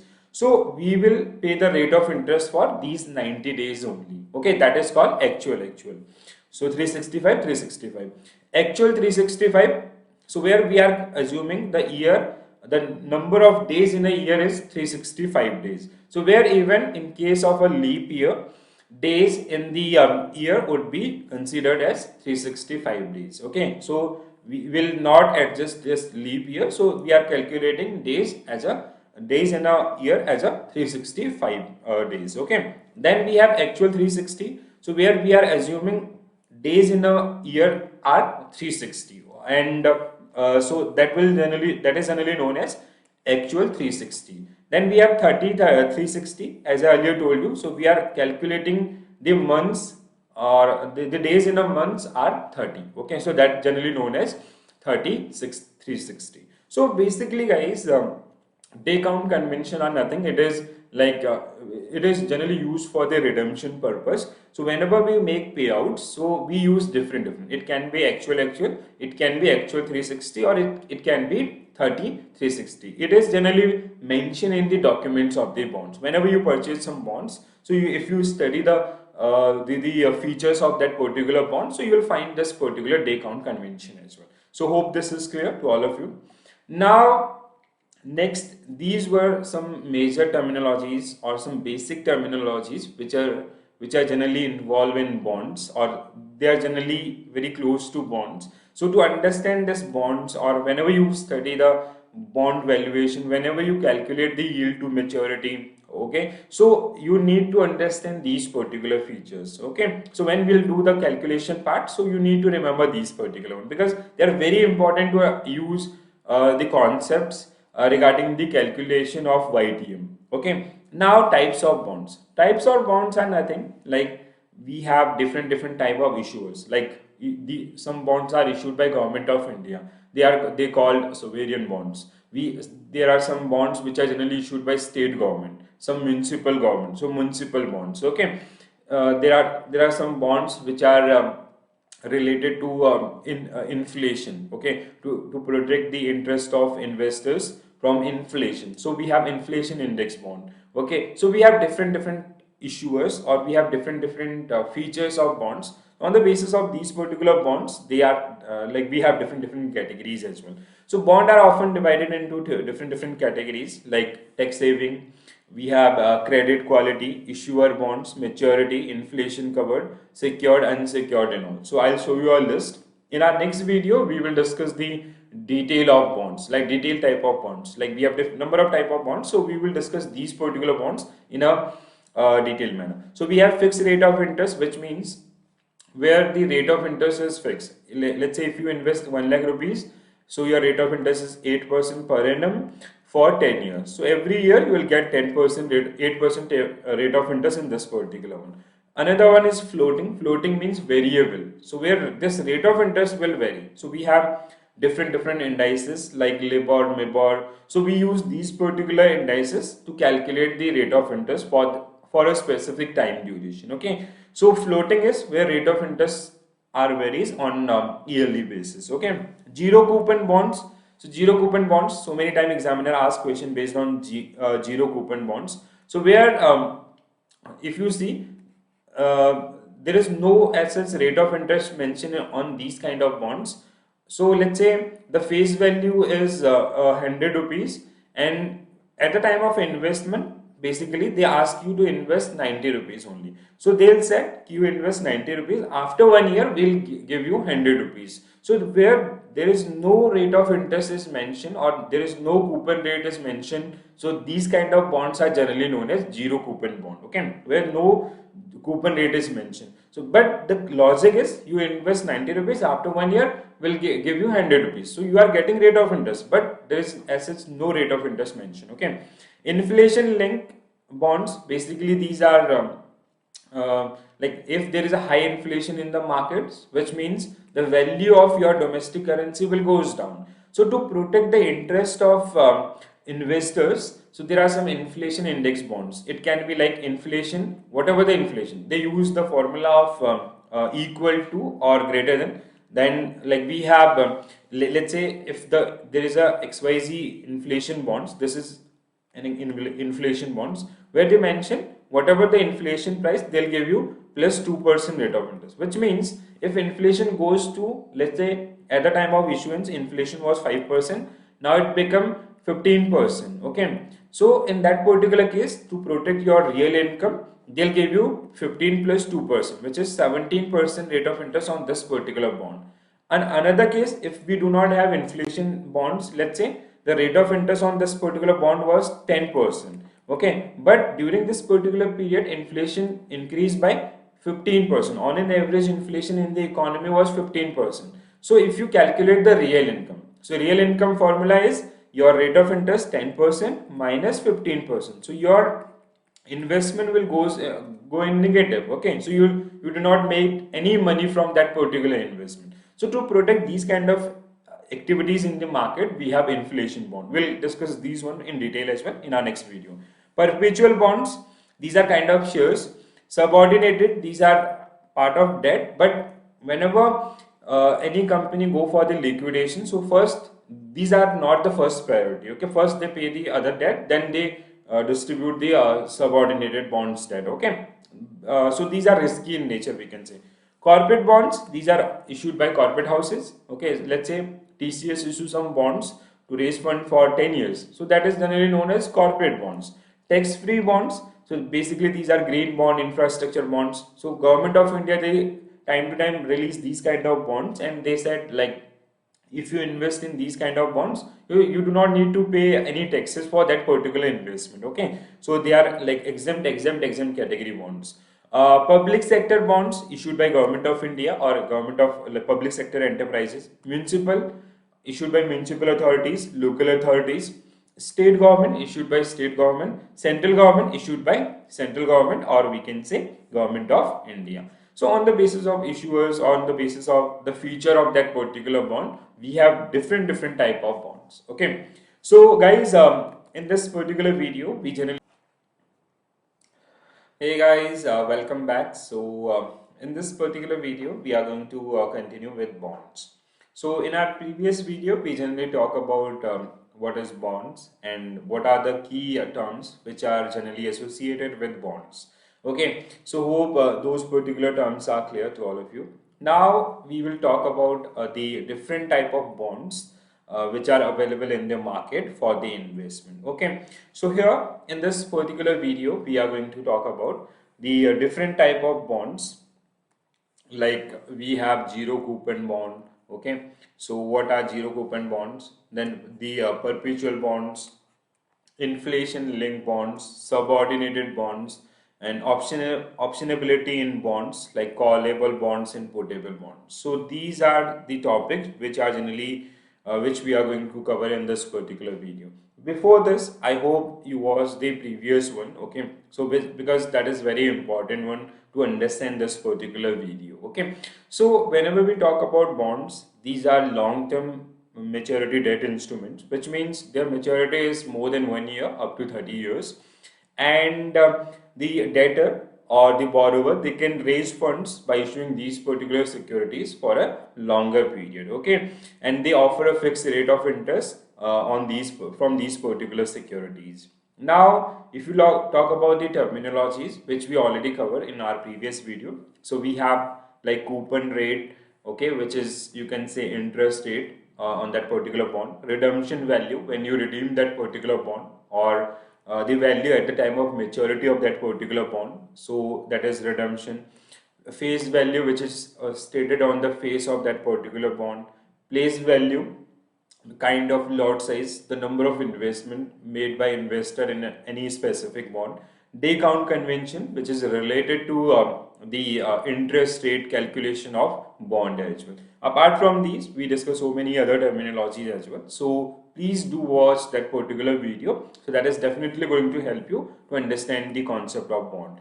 So if you talk about the types of bonds, so we have number of like we have different types of bonds. So they are generally classified on the basis of the issuer of that particular bond or some specific feature. Like if a bond is issued by a corporate house, that is generally known as corporate bonds. If a bond is generally issued by government of India, that is generally known as sovereign bonds, like sovereign gold bonds, the other instruments. If it is issued by a corporate house, sorry, a municipal party, So it is generally known as municipal bonds. I hope you guys heard about the electoral bonds, which is generally for election, for the purpose of elections, parties and all. Okay, or even sometime you'll heard about the tax-free bonds and others like infra bonds, green bonds. So they are generally part. We have different types of bonds, which are generally available for the available in the market for the investment. Okay, so here we will discuss few important bonds which are quite important for the examination purpose. And being a student, you need to know about these particular bonds. So before moving those particular one, we have fixed rate of interest bond. So where the coupon rate is fixed, floating is, that is variable, zero coupon. We'll discuss this one in detail. We will discuss inflation linked bond in detail, perpetual in detail, subordinated in detail. Corporate bonds, these are generally issued by the corporate houses. Okay, like let's say if Reliance issues some bond to fulfill some long-term debt requirements. So that is generally known as your corporate bonds. Tax-free bonds, these are issued by Government of India or state government.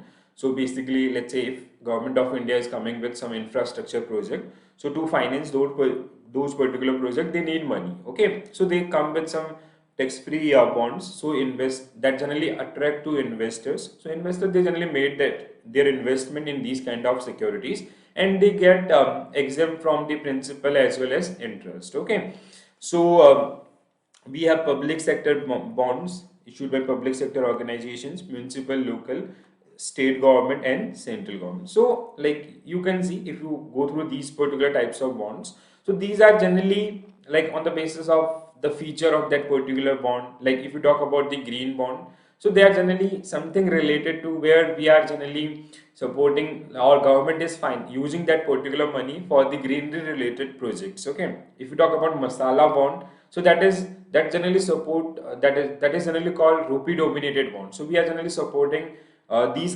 bonds are generally issued in different countries, in other countries, okay, in foreign countries, and the investor, they are generally making money in Indian rupee. Okay, so that's generally providing strength to Indian rupee or Indian currency, which is INR.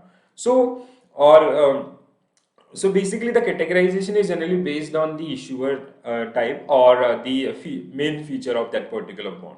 So first we have inflation linked bond. This is very important one. So to understand this one, I hope you guys remember the concept of real income. So whenever we talk about real income, so the formula of real income is, hope you remember this one, that is interest minus inflation. Okay, so how this concept work? So let's say you invested 100 rupees in any security. The rate of interest offered by that particular one was 7%. So after 1 year, your money grows to 107 rupees. So this is your nominal income. This 107 will be known as nominal income. So you invested 100 rupees at the rate of 7%, and you get, after 1 year, you get 107 rupees. So that 107 is generally known as nominal income, because like this is income which is like you do not make any adjustment for inflation and other factors. Okay, so if during the same period, let's say this investment was for the financial year 22-23. So during this particular year, suppose that the average inflation rate was 5%. Suppose that during the same period or financial year 22-23, the inflation grows by 5%. So if inflation goes up by 5%, which means the value of our domestic currency will also decrease by 5%, right? So your real income, if you will calculate real income, so interest is 7% and inflation is 5%. Your real income is only 2 rupees in from this particular investment. 100 rupees was your principal. So your nominal income, if you talk about nominal income, it was 7 rupees. But if you talk about the real income, it is only 2 rupees, because during that particular period, inflation grow by 5%. So you have to adjust that particular one. Now, this was the concept of inflation. Okay. So if you relate this, okay, I'll erase this part. Okay, now so guys, Now, if you talk about the concept of inflation, okay, inflation linked bond. So let's say you invested, or any investor who invested 10 lakh rupees in some bonds, and the rate of interest offered on this particular bond was 8%, and the bond was for 10 years. The maturity period was 10 years. And if you see the average inflation which was for this 10 year was supposed at 10%. Okay, so the average inflation was 10% during these 10 years, or in last 10 years. Okay, so now you can see 8% minus 10%. So your investment goes in negative. You did not make any profit from this particular investment. So to protect the investors from inflation, so government of India, they came with one kind of bond. They basically introduced these one in 2012-13, because that time the inflation was on peak. It is around 10.93%. Okay, an investor faced this particular issue. So to deal with this particular problem, they came with one bond that is called inflation linked bond. Now how they generally issue, they mention like whatever the inflation. Okay, so it is the rate of interest is inflation plus 2.5% or 1.5% or 1.75%. Now, whatever the inflation is, like let's say inflation was during last 10 year, inflation was 15%. So no worry, 15 plus 2.5%. This will be your return. If inflation was supposed at 2%, then your earning will be 2.25 plus 2%, 4.50%. So here, by using this particular tool, they are generally protecting the investors' money from inflation. So inflation index bonds are securities designed to help protect investors from inflations. Inflation linked bond are indexed to inflation. Okay, so as inflation price will goes up, so the value which is like the rate of interest is inflation plus this, and they are using that index. So that is the calculation, or even this way they are generally protecting the interest of investors. Hope this is clear to all of you. Next one, and very important concept, guys. So many times you need to know about the real income and the nominal income differences, and how inflation basically how inflation is important for these kind of real income calculations. So you need to know about this. Next one, perpetual bonds. Perpetual bonds are like, these are kind of shares. So these bonds, they do not have any kind of maturity. Okay, so they generally work till the maturity of that the time that a company basically exists in the market. Okay, so perpetual bonds, which is known as perpetual or just prep, is a bond with no maturity date. Okay, so it can be like, if we started a company raised fund, let's say Reliance raised fund. So suppose that Reliance work for 500 years. So the maturity of this particular bond is 500 years. Let's say any XYZ company, you invested in that perpetual bonds, they came with perpetual bond, and that company wind up after 4 years. So 4 years is the maturity for that particular bond. So there it is treated as equity, not as debt. So that's why the perpetual bond are generally treated as equity. Okay, so I hope this is clear. Next one, zero coupon bond. So coupon, I hope you remember this particular term. Coupon rate is rate of interest. So zero coupon bond is usually what happen. So let's say if you invested in some bond, so the rate of interest is mentioned on the face of that particular bond. But in some cases, in case of zero coupon bond, you will see, if they'll mention, if you invest 90 rupees in this particular bond, so the current face value is 90 rupees, or your invest value is 90 rupees. So after 1 year, you will get 100 rupees. They are giving you rate of interest. Okay, they are giving you 10 rupees per unit for a specific period, but they do not mention that rate of interest or that coupon rate on the face of that particular bond. So these type of bond generally known as zero coupon bond. So a zero coupon bond is a bond in which the face value is repaid at the time of maturity. So let's say the maturity was 1 year in this particular case, or let's say they ask you, you invest 75 rupees and the maturity is 10 years. So after 10 years, you will get 100 rupees. So this is the outcome, or this is the return from that particular bond. So here in these kind of bonds, they do not mention the coupon rate.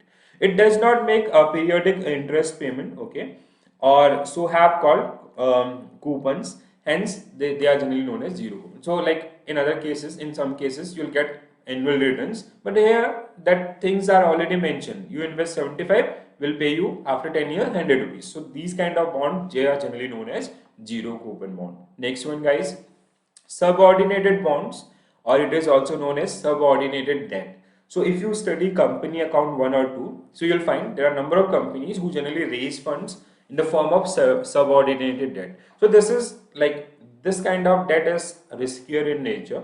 Okay, so let's say if any company is issuing these kind of bonds, so they have a very goodwill, very strong goodwill in the market. Okay, so these are kind of bonds. Okay, but if you talk about the liquidation period or liquidation time, so when we give priority, so they have least priority. Okay, so first we give priority to salaries of employees or the other debt which is raised by that particular company, then we'll return the money of subordinated debt. Okay, so a subordinated bond is a bond which in case of debtors bankruptcy is paid after the payment of higher priority bonds, so-called senior subordinated bonds. Okay, hope this is clear.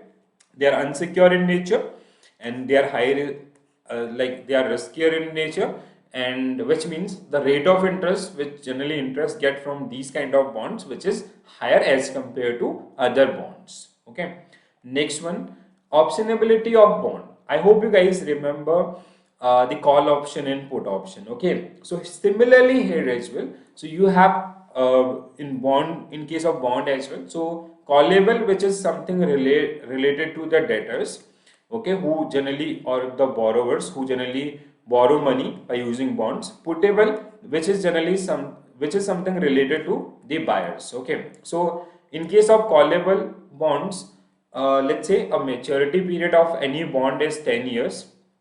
The maturity period is 10 years. So if it is callable bond, so the issuer have right, they can call these particular bond prior maturity. They can, like, they can pay out customers or the investors within 10 years. They can pay out, they can make payout in 8 years, 5 years, or any other time duration. In case of putable bonds, this is just opposite. So here the right belongs to the investors. So let's say the maturity is 10 years. If this buyer who want to liquid his money, so he can liquid after 3 years, after 4 years, or 7 years, or any time before the maturity. So callable and putable, these are the bonds type. Okay, again very important one for examination purpose. So a callable bond is a type of bond that allow the issuer of the bond to retain issuer. Do remember this, right?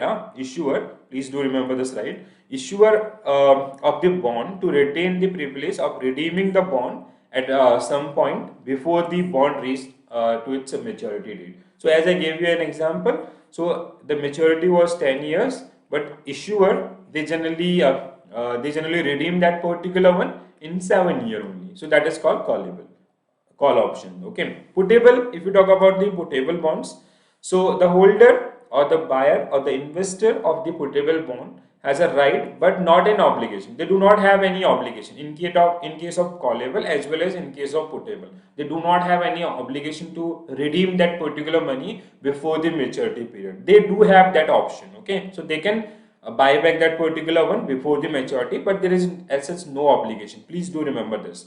To demand early repayment of the principal amount. So a putable bond is a type of bond that provide the holder of a bond the right but not an obligation to force the issuer to redeem that particular one before maturity as well. So this is very simple one. If you know the concept of call input, you can easily.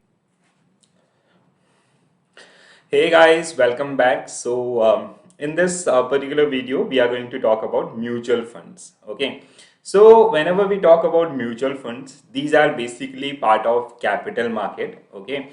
And as the name states, it is mutual. So it is combination of equity and debt, or you can say shares and bonds. So in our previous videos, we generally talk about what is shares and different type of shares, and what are the bonds, and the concept of bond valuation, and different type of bonds, right? So with that particular learning, you can easily understand the mutual fund. So here with this particular video, we will learn about the basic introduction to mutual funds. Okay, what are the mutual funds, investments in mutual funds, or the other terminologies like NAV, net asset value, asset management companies, and the various type of mutual funds, right? So we will start with mutual funds. Okay, whenever we talk about mutual fund, it is a combination of equity and debt. So let's say if being an investor, you want to invest in shares, you want to invest in the bonds, but you do not have the actual knowledge of market. So with this, the solution for this particular problem is mutual fund. Okay, so mutual fund, basically it is a fund that is managed by AMCs or asset management companies on behalf of investor. I'll give you an example which will give you more clarity. Let's say this is a society, so we are number of investors who want to invest money in the stock market or in the bond market, but the problem is they do not have the knowledge of market, which means where to invest, how to invest. So this collection of funds is generally done by these are the investors who want to invest in market, and the problem statement is they do not know about the market investment things. So this problem is identified by the marketers, and they establish a company which is known as AMC or asset management company. So now AMC, they have fund managers. Okay, they'll generally pool this particular money. First one is pooling of money or collection of money. So they collect this particular money from different investors, and they have expert, those who generally called fund managers, or these are the marketers who know the market well. Okay, who have expertise in stock market and bond market.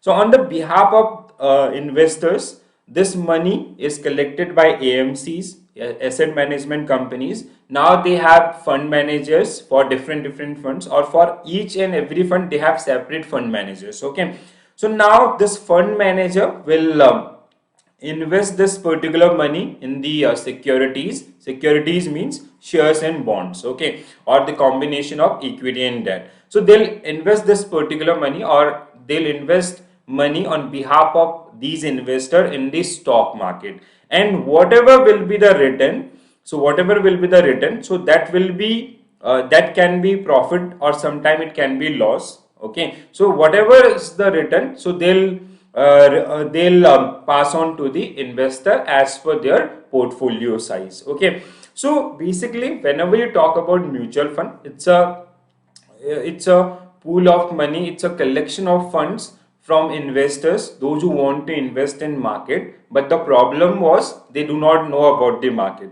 So on the behalf of investor, this fund is generally collected by, or from the investor, this fund is collected by AMC, and the fund is invested in the market by fund managers in different securities. And after the investment, whatever profit they made, so that is distributed among shareholders or among the investors as per their investment size, or as per their portfolio size. Let's say we collected 10 crore rupees from this pooling. Okay, so now fund manager will invest this 10 crore rupees in securities, and they get, suppose that after some time they get 1 crore rupees profit from this particular investment.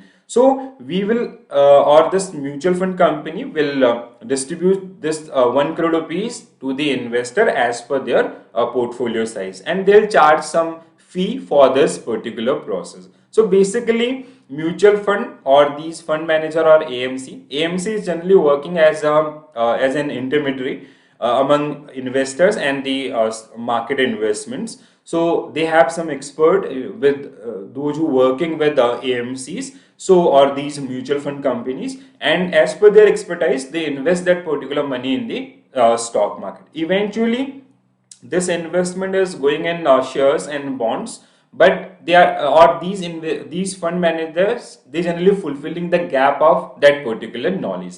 So it's a process, it's a, basically we can say it's a collection of funds or pooling of funds. It generally takes some times, or it is generally based on the expectations of some experts or based on their expertise in the market as well. Okay, so in case of shares, let's say if you want to invest in some shares, so you can open demat account and you can directly buy shares from the market. If you want to invest in bonds, if you have that clarity, if you have that knowledge, you can directly buy bonds. But if you do not have that particular knowledge, so for that one we have mutual funds. So you can take help of mutual fund and you can invest in mutual funds as well, where your fund is generally managed by some AMC and they have expert, those who generally known as fund manager. So a mutual fund is a collective scheme, so where basically AMC, that asset management company, is managing investors money, or they investing their money in the stock markets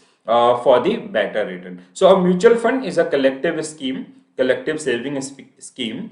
An asset management company manages the pool of money. Let's say as we took an example of from that particular society, we or this AMC collected 10 crore rupees, so they are reinvesting that particular money in the securities, and whatever profit or in some cases losses as well, so that is equally distributed or on the basis of the size of investors portfolio, that is distributed among the investors as well. Okay, so hope this is clear. Now whenever you study mutual fund, there are some terminologies like AMC, asset management company, we have NAV and types. So first we'll talk about AMC, asset management company. So asset management company, it's a company who generally do this collection of funds or pooling of money, or they have some employees, those who generally called fund manager. So they generally do some market research and they collect money from the investors, then they further invest that particular money in the securities. Okay, so asset management company is basically a company, it's a investment company who manage the funds or who invest on behalf of different investors. Okay, so an asset management company is a firm that pool fund from different sources or different investors and allocate the same to the available assets in the market. So as in our case, this asset management company, they they collect 100 crore rupees and they invested this particular one in some XYZ mutual funds. Okay, so we have different know funds in the market, so they allocated that particular funds in the market, so likely to yield maximum profit because they are experts, so they know the movements of the market or they know the current scenario of the economy, so they invest that particular money where we can maximize the profit of shareholders. Okay, AMC help manage investors money and spend in asset and securities, thereby maintaining a diversified portfolio on behalf of clients. Okay, so there was only problem if you know, like let's say if you have proper time, if you have the knowledge of share market, you do not need to invest in mutual funds because you know when to invest, how to invest, where to invest. But if you do not have time, if you do not have the knowledge of the market, so you can take a help from AMCs or mutual fund companies. You can invest in different mutual funds where basically your fund is generally managed by a fund managers and they are expert in the market. Like I hope you guys remember an advertisement about mutual funds where they generally advertise like this. So there is a bus. So bus is like AMC, asset management company, and this bus driver is your fund manager. Okay, so when you sit in this particular bus, there are different investors. One is reading newspaper. You can do multiple things. You can do job in, you can do studies, or you can do different things because the everything is taken care by this particular person. Okay, and another there is a person, there is a bike riders who ride the bike. So if you are handling your fund by own, so you have to take care about the signals or the market conditions. If you cannot do multiple things at a time. Okay, so he tried to do multiple things and he met with an accident. So this way you can better understand the AMCs and mutual fund business as well, right? So hope this is clear. So if you see the major workings of this AMCs, so they do research and analysis of the current market, how, like what are they use different ratios, different fundamental and technical analysis to analyze the market condition, and they find out where to invest and when to invest. Okay, so they do the portfolio building, where like they use diversification, proper diversification. Okay, so they choose generally maximum like multiple shares. They make a combination of equity and debt, like some portion they'll invest in shares, some portion they'll invest in bonds, or sometimes even they go for the sectorial funds, like different sectors. Sometimes they go for different indices as well, right? Then after collection or after research, they allocate the funds. Okay, they allocate that particular funds in different securities, and they also do the performance review. How, like let's say if they invested in 10 stocks, how these particular stock are performing. If they find any problem with any stock, so they'll throw it out and they'll add some new stock in that particular mutual fund as well. So hope the AMC or the working of AMC is clear. So like we have number of AMCs in the market, like UTI, SBI or ICIC. These, they are generally registered firms as a AMC, asset management company. Another one is net asset value. Okay, so whenever you invest in mutual funds, let's say if you want to invest in mutual funds, you met with some expert, they'll say the current NAV of this XYG mutual fund is rupees 12, which means the current market price of that particular mutual fund per unit. Okay, in case of shares, we have, let's say if you want to invest in TCS, so the one share price of TCS is supposed that 2500 rupees. So for one unit or one share you have to pay 2500 rupees. Similarly in mutual funds, if you want to invest in mutual fund, so the current market price, which is generally known as NAV or net asset value, so it is a current market price or per unit price of a mutual fund. Okay, so let's say if you are investing 5000 rupees in any XYG mutual fund and the NAV is suppose that 10 rupees, so you will get 500 unit of this particular XYG mutual fund.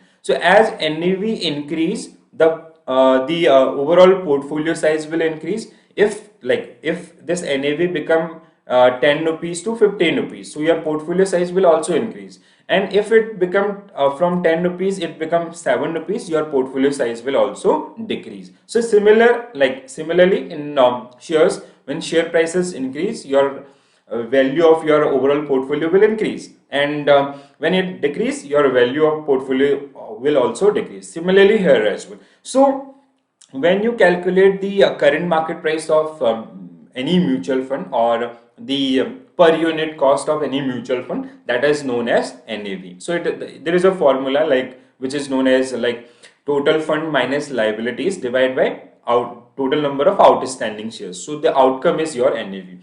So NAV represent a fund per share value or per unit value. It is the price at which investor buy or buy fund shares from a fund company and sell them to a fund company. Let's say the XYZ mutual fund, XYZ mutual funds NAV is 15 rupees. So if you want to buy, so you will buy at 15 rupees. If you already own this XYZ company's 1000 unit, you want to sell at market price, so this is your market price, you will get 15 rupees per unit. So that is called NAV. So here you can see this particular formula as well.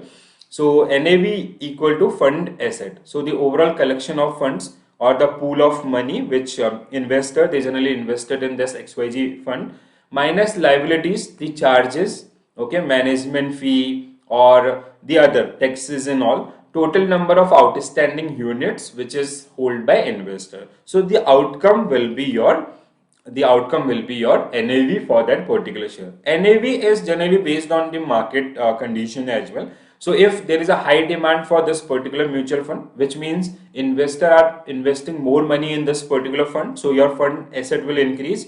You have to manage liabilities and total number of outstanding units or shares. Okay, so through this particular formula you can calculate the current NAV of any XYZ mutual fund. You only need the overall fund size, the liabilities or the charges which are involved in that particular funds, and the total number of units. Okay, hope this is clear. Now Next one, we have types of mutual funds. Okay, so when you invest in mutual funds market, so there are different you'll find different type of mutual fund. Like we have open-ended scheme. So on the basis of plan, you have open-ended means where you can like there is no entry and exit barrier. Okay, you can buy anytime, you can sell anytime. Okay, close-ended are basically these are let's say you can buy these particular mutual fund at the time of listing or NFO process, new fund offer process, and there is a fixed maturity. It can be 5 years, it can be 10 years and all. So up to that particular maturity you have to hold this particular fund. Okay, you cannot liquidate in between or before the maturity period. Interval are basically these are the combination of open-ended and close-ended. Here mutual fund companies, they generally open window for buying and selling time to time basis. Okay, then we have equity. On the basis of scheme, it is equity funds, where basically fund manager invest the entire money in equities, okay, or in shares. Let's say in our case they have 10 crore rupees, so they invested this entire 10 crore rupees in equities or in shares. Okay, uh, debt is similarly debt, where 100% investment made in debt securities or in bonds. So he invested all and entire 100 crore rupees in debt. But if you talk about the market, so you'll find hybrid funds, where we generally use or these fund managers, they generally make a combination of equity and debt. Okay, so they'll, let's say out of this 100 crore rupees, 10 crore rupees, they invested 6 crore in equities and remaining 4 crore rupees in debt funds. So they are using a combination. So that is called your hybrid fund.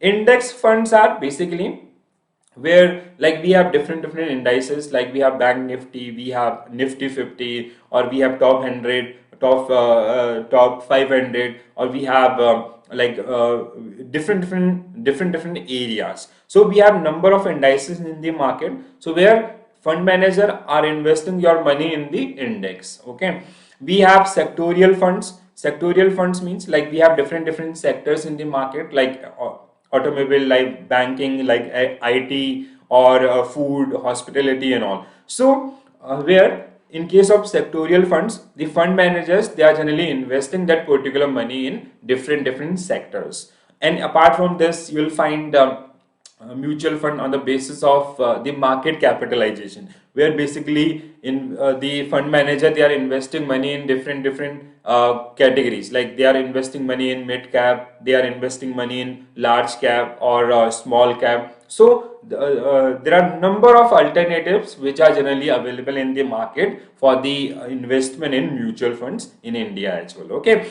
and I'll come with a video where we'll discuss these particular types in detail as well. So in our next video, hey guys, welcome back. So guys, in this particular video, we are going to talk about different type of mutual fund.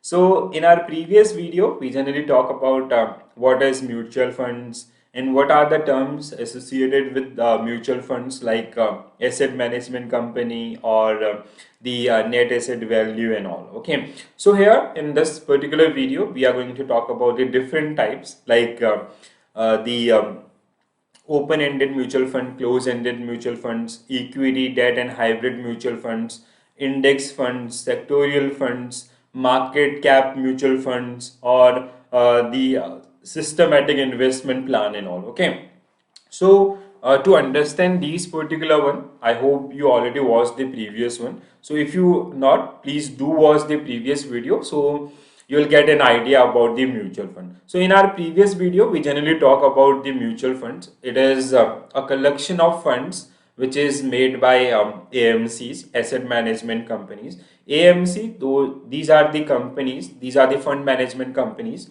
those who generally manage fund on the behalf of investors. They collect funds, they do market analysis and research, and they allocate that particular fund in these securities. Okay, and there are some fund managers, so it is a working profiles, those who work with AMCs, and they allocate or they invest money in the different securities, and they get whatever return they get, so it is distributed among shareholders. Okay, so we already covered this particular chart, like there are number of investors from these particular investor, AMC, they generally collect this particular money, and they have fund managers. The fund managers, they generally invest that particular money in securities, and whatever the outcome return, so that is distributed among the shareholders. So you can watch the previous video, so you will get more clarity about the mutual fund. Along with this, you will find out the how to calculate NAV and all. Okay. Now, in this particular video, we are going to talk about the different type of mutual fund, right? So like we have on the basis of plan, we have open-ended, close-ended, and interval. We on the basis of scheme, we have equity, debt, and hybrid funds. On the basis of market capitalization, so we have three type of market capitalization, like small cap, mid cap, large cap. So the next one is sectorial funds. So we have different sectors like banking, automobile, hospitality. So when investor or that fund manager invest money in sectors, different sectors, so that is sectorial funds. Index fund, we have different indices as well, like Nifty, Bank Nifty, and all. So that is your index fund. Okay. So we will start with open-ended mutual fund. So what are open-ended mutual fund? Whenever you invest in mutual funds, and if you'll go through the mutual fund documents, you'll find two type of mutual fund. One is open. Here it is mentioned open or close or interval. Okay. So open-ended mutual funds are those mutual funds where you can invest anytime, and even you can liquidate these particular fund anytime throughout the year. Okay. So these funds do not limit when or how many unit can be purchased. Okay. So these are market traded funds. You can invest anytime, and you can withdraw your money anytime from these kind of mutual funds. Okay. So they are highly liquid in the nature, we can say. So investor can enter or exit throughout the year at the current net asset value or that NAV. So what, let's say you buy a mutual funds, at the time of your buying, the NAV, net asset value, was 10 rupees. Okay, so after some time it becomes 15 rupees, so you can sell it. Or even let's say after some time it becomes 7 rupees, again you can sell it. Okay, so that is totally depend on the investor sentiment.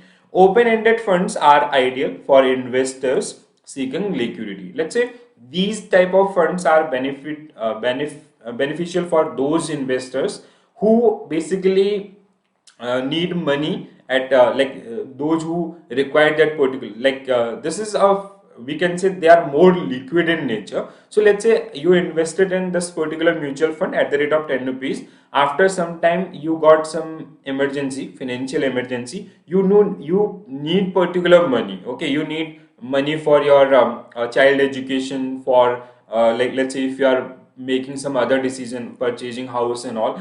So you can easily liquidate these kind of mutual funds. So open-ended, close-ended are just reverse to open-ended mutual fund. Okay, so close-ended funds have a predetermined unit capital amount, and let's say the there is a ABC mutual fund is announced by any XYZ mutual fund company, and they said their fund size is 500 crore rupees. So this is fixed. Okay, and also allow purchase only a specific period, which is called NFO, new fund offer. So during NFO you can buy these kind of mutual funds only during the listing of that particular mutual fund, and listing of mutual fund is generally known as NFO, new fund offer. Okay, so the fund size is 500 crore rupees, and the per unit cost or the face value is suppose that 100 rupees. So there are 5 crore shares or 5 crores unit of this particular mutual funds are available in the market, and you can invest in these particular one at the time of NFO or at the time of introduction or listing of that particular mutual fund. Okay, and even the maturity period is also fixed in this particular one. So let's say the lock-in is 5 years, so you cannot liquidate these type of mutual funds before 5 years. Okay, here redemption is liquidation or the selling of mutual fund is bound by the maturity date, as I earlier told you. So let's say if it is 3 years, so you cannot sell these type of mutual fund before 3 years. However, to facilitate liquidity scheme trade on the stock exchange. So basically fund manager, they are generally investing that particular money, and The valuation will increase or decrease as per the market conditions, but we have a fixed lock-in period as well as the fixed fund size. Interval is basically combination of open-ended and close-ended, and interval mutual fund permit transactions at a specific period. Okay, so the window for buying and selling in these kind of mutual fund open for a specific period. Okay, so which is basically managed by fund management company or as well as exchange. Okay, so in at the time of this permit transactions time, so you can or investor can choose to purchase or redeem their unit when a trading window is open. So that, like in case of open, it is traded throughout the year. Close, so they have a certain maturity period, but in case of interval, so there is a special window, that is trading window for these particular mutual fund. Investor can buy or redeem these kind of mutual fund only during the this trading period. Okay, next one we have equity mutual fund. So equity mutual funds are those funds where investor or fund manager invest the entire money in the equities. Equities means shares or shares of companies. Okay, let's say there is a XYZ mutual fund, and the asset size for this XYZ mutual fund or the asset collection is suppose that 100 crore rupees. So here the entire money, this 10 crore rupees, so here the entire 10 crore rupees will be invested in equities, or you can say invested in shares only. Okay, so fund manager is investing entire money in the shares. So equity funds invest in company shares, and their return depend on how stock market perform. So these are risky in nature. The growth is like, these are growth oriented funds. Okay, so because equity investment, if you see the equity investment, so there is a high potential growth, and even you can say highly risky. If there is a high growth, there is a high risk involved in these kind of in mutual fund investment. Okay, though these funds can give high return, they are also considered as a risky investment, because we are investing in equities, or the fund manager is investing the entire money in into the company shares, and shares performance is totally depend on the market conditions. If the favor, like let's say this fund manager invested the 10 crore rupees in 5 company shares, and out of this 5, average for 4 companies the market was favorable, so the value of your mutual fund will go high or increase as compared to debt funds, or vice versa. If the out of 5, for the 4 companies the market condition was adverse, so the fund value will come down. Okay, debt funds are basically when the fund manager is making the entire investment in debt funds or government securities. So if he is making investment in debt, which means in debt we have fixed rate of interest, so here you'll get the fixed rate of interest and the risk is minimal. Okay, so again this is very simple. Hybrid funds, so hybrid basically these are actually used in the market. So hybrid is basically a combination of equity and debt, so where basically the fund manager, they are using different ratios, or like they can use 60:40 ratio. So 60:40 ratio means out of 10 crore rupees he is investing 6 crore rupees in the equities, and 4 crore rupees in the debt funds. Okay, so here like we have different set of ratios. It can be 50-50. It, like if hybrid fund is growth oriented, so they'll go for this ratio. If it is like minimal risk oriented, so they'll go for the opposite one, 60% in debt and 40% in your equity investment. Okay, so the ratio of investment can be fixed or varied depending on the fund houses. So that is totally decided, and this kind of decision is generally made by the fund manager only. Okay, so hybrid is a combination of equity and debt, where fund manager is making some combinations of equity and debt, and they are making, they are further investing that particular money in the same ratio as well. Okay, now there is a term that is called SIP. I hope you guys are aware about this particular one. So this is like very famous term. Okay, so SIP is a investment type in mutual funds. Okay, so let's say if you want to invest in mutual funds, So you can made a lump sum investment, or you can made a SIP. Okay, so you can choose SIP as well. So this is similar to your fixed deposit investment, as the another one is RD. So in case of fixed deposit, you generally invest a lump sum money. Let's say you invested 5 lakh rupees at the rate of 5% per annum for 10 years. Okay. In case of FD, in case of recurring deposit RD, you make a investment. Let's say you invest you make investment on recurring basis. Every month you are investing 5,000 rupees per month. Okay, you are investing 5,000 rupees per month for 5 years. So similarly in mutual funds, you can invest one time as well. Let's say you have 5 lakh rupees, so you can invest this 5 lakh rupees in any XYZ mutual fund company. Another thing is, let's say you got, like, you recently placed in some company, you want to invest for 5 years, 10 years, but you do not have 5 lakh rupees or 5 crore rupees in your bank account. So you can start with 5,000 rupees or 1,000 rupees or 500 rupees, whatever your pocket is allowed. Okay, so SIP are basically systematic investment, where investors are making their investment in a systematic way. Every month they are investing some sum of money in some specified mutual funds and all. Okay, so SIP allow an investor to invest a fixed amount of money at a predefined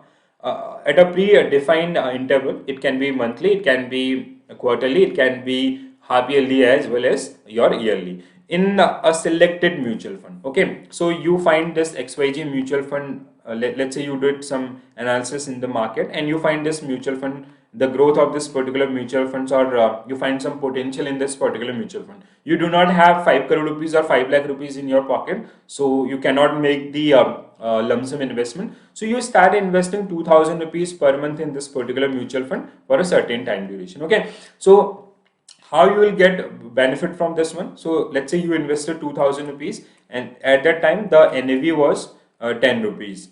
After next month you invested 2,000 rupees, the NAV become 11 rupees. Then you invested 2,000 rupees, the NAV become 9 rupees. Again you invested 2,000 rupees, NAV becomes, suppose that, 15 rupees. You invested 2,000 rupees, NAV become 20 rupees. So now the total investment made by you, or the total number of unit, let's say you the total unit you own, that is 100, suppose that, or 1,000, and the average buying is, suppose that your average buying for this one is, suppose that your average buying was, suppose that in this particular case is 12 rupees, and the market price is, suppose that the market price is, the market price or the current NAV for this particular mutual fund after 2 years, the current NAV is, suppose that 20 rupees. So you'll make a profit of 8 rupees per share. So your profit will be 8 rupees per unit in this particular case. So SIPs are one of the most preferable investment tools in the market, especially if you talk about the Indian market. Okay, so these are systematic investment made by investors in mutual fund, that is called SIP. Hope this is clear. So guys, in this particular video we generally talk about the different type of mutual funds. Okay, hope these all are clear. Still, if you have any query, you can mention in comment section. So these are very important for your examination viewpoint as well as for your investment prospect. So you can go through these particular one, and if you find any difficulty, you can mention in comment section. And if you are new to my channel, please do subscribe. So this is it for this particular one. I'll come with more videos, so stay tuned. Thank you.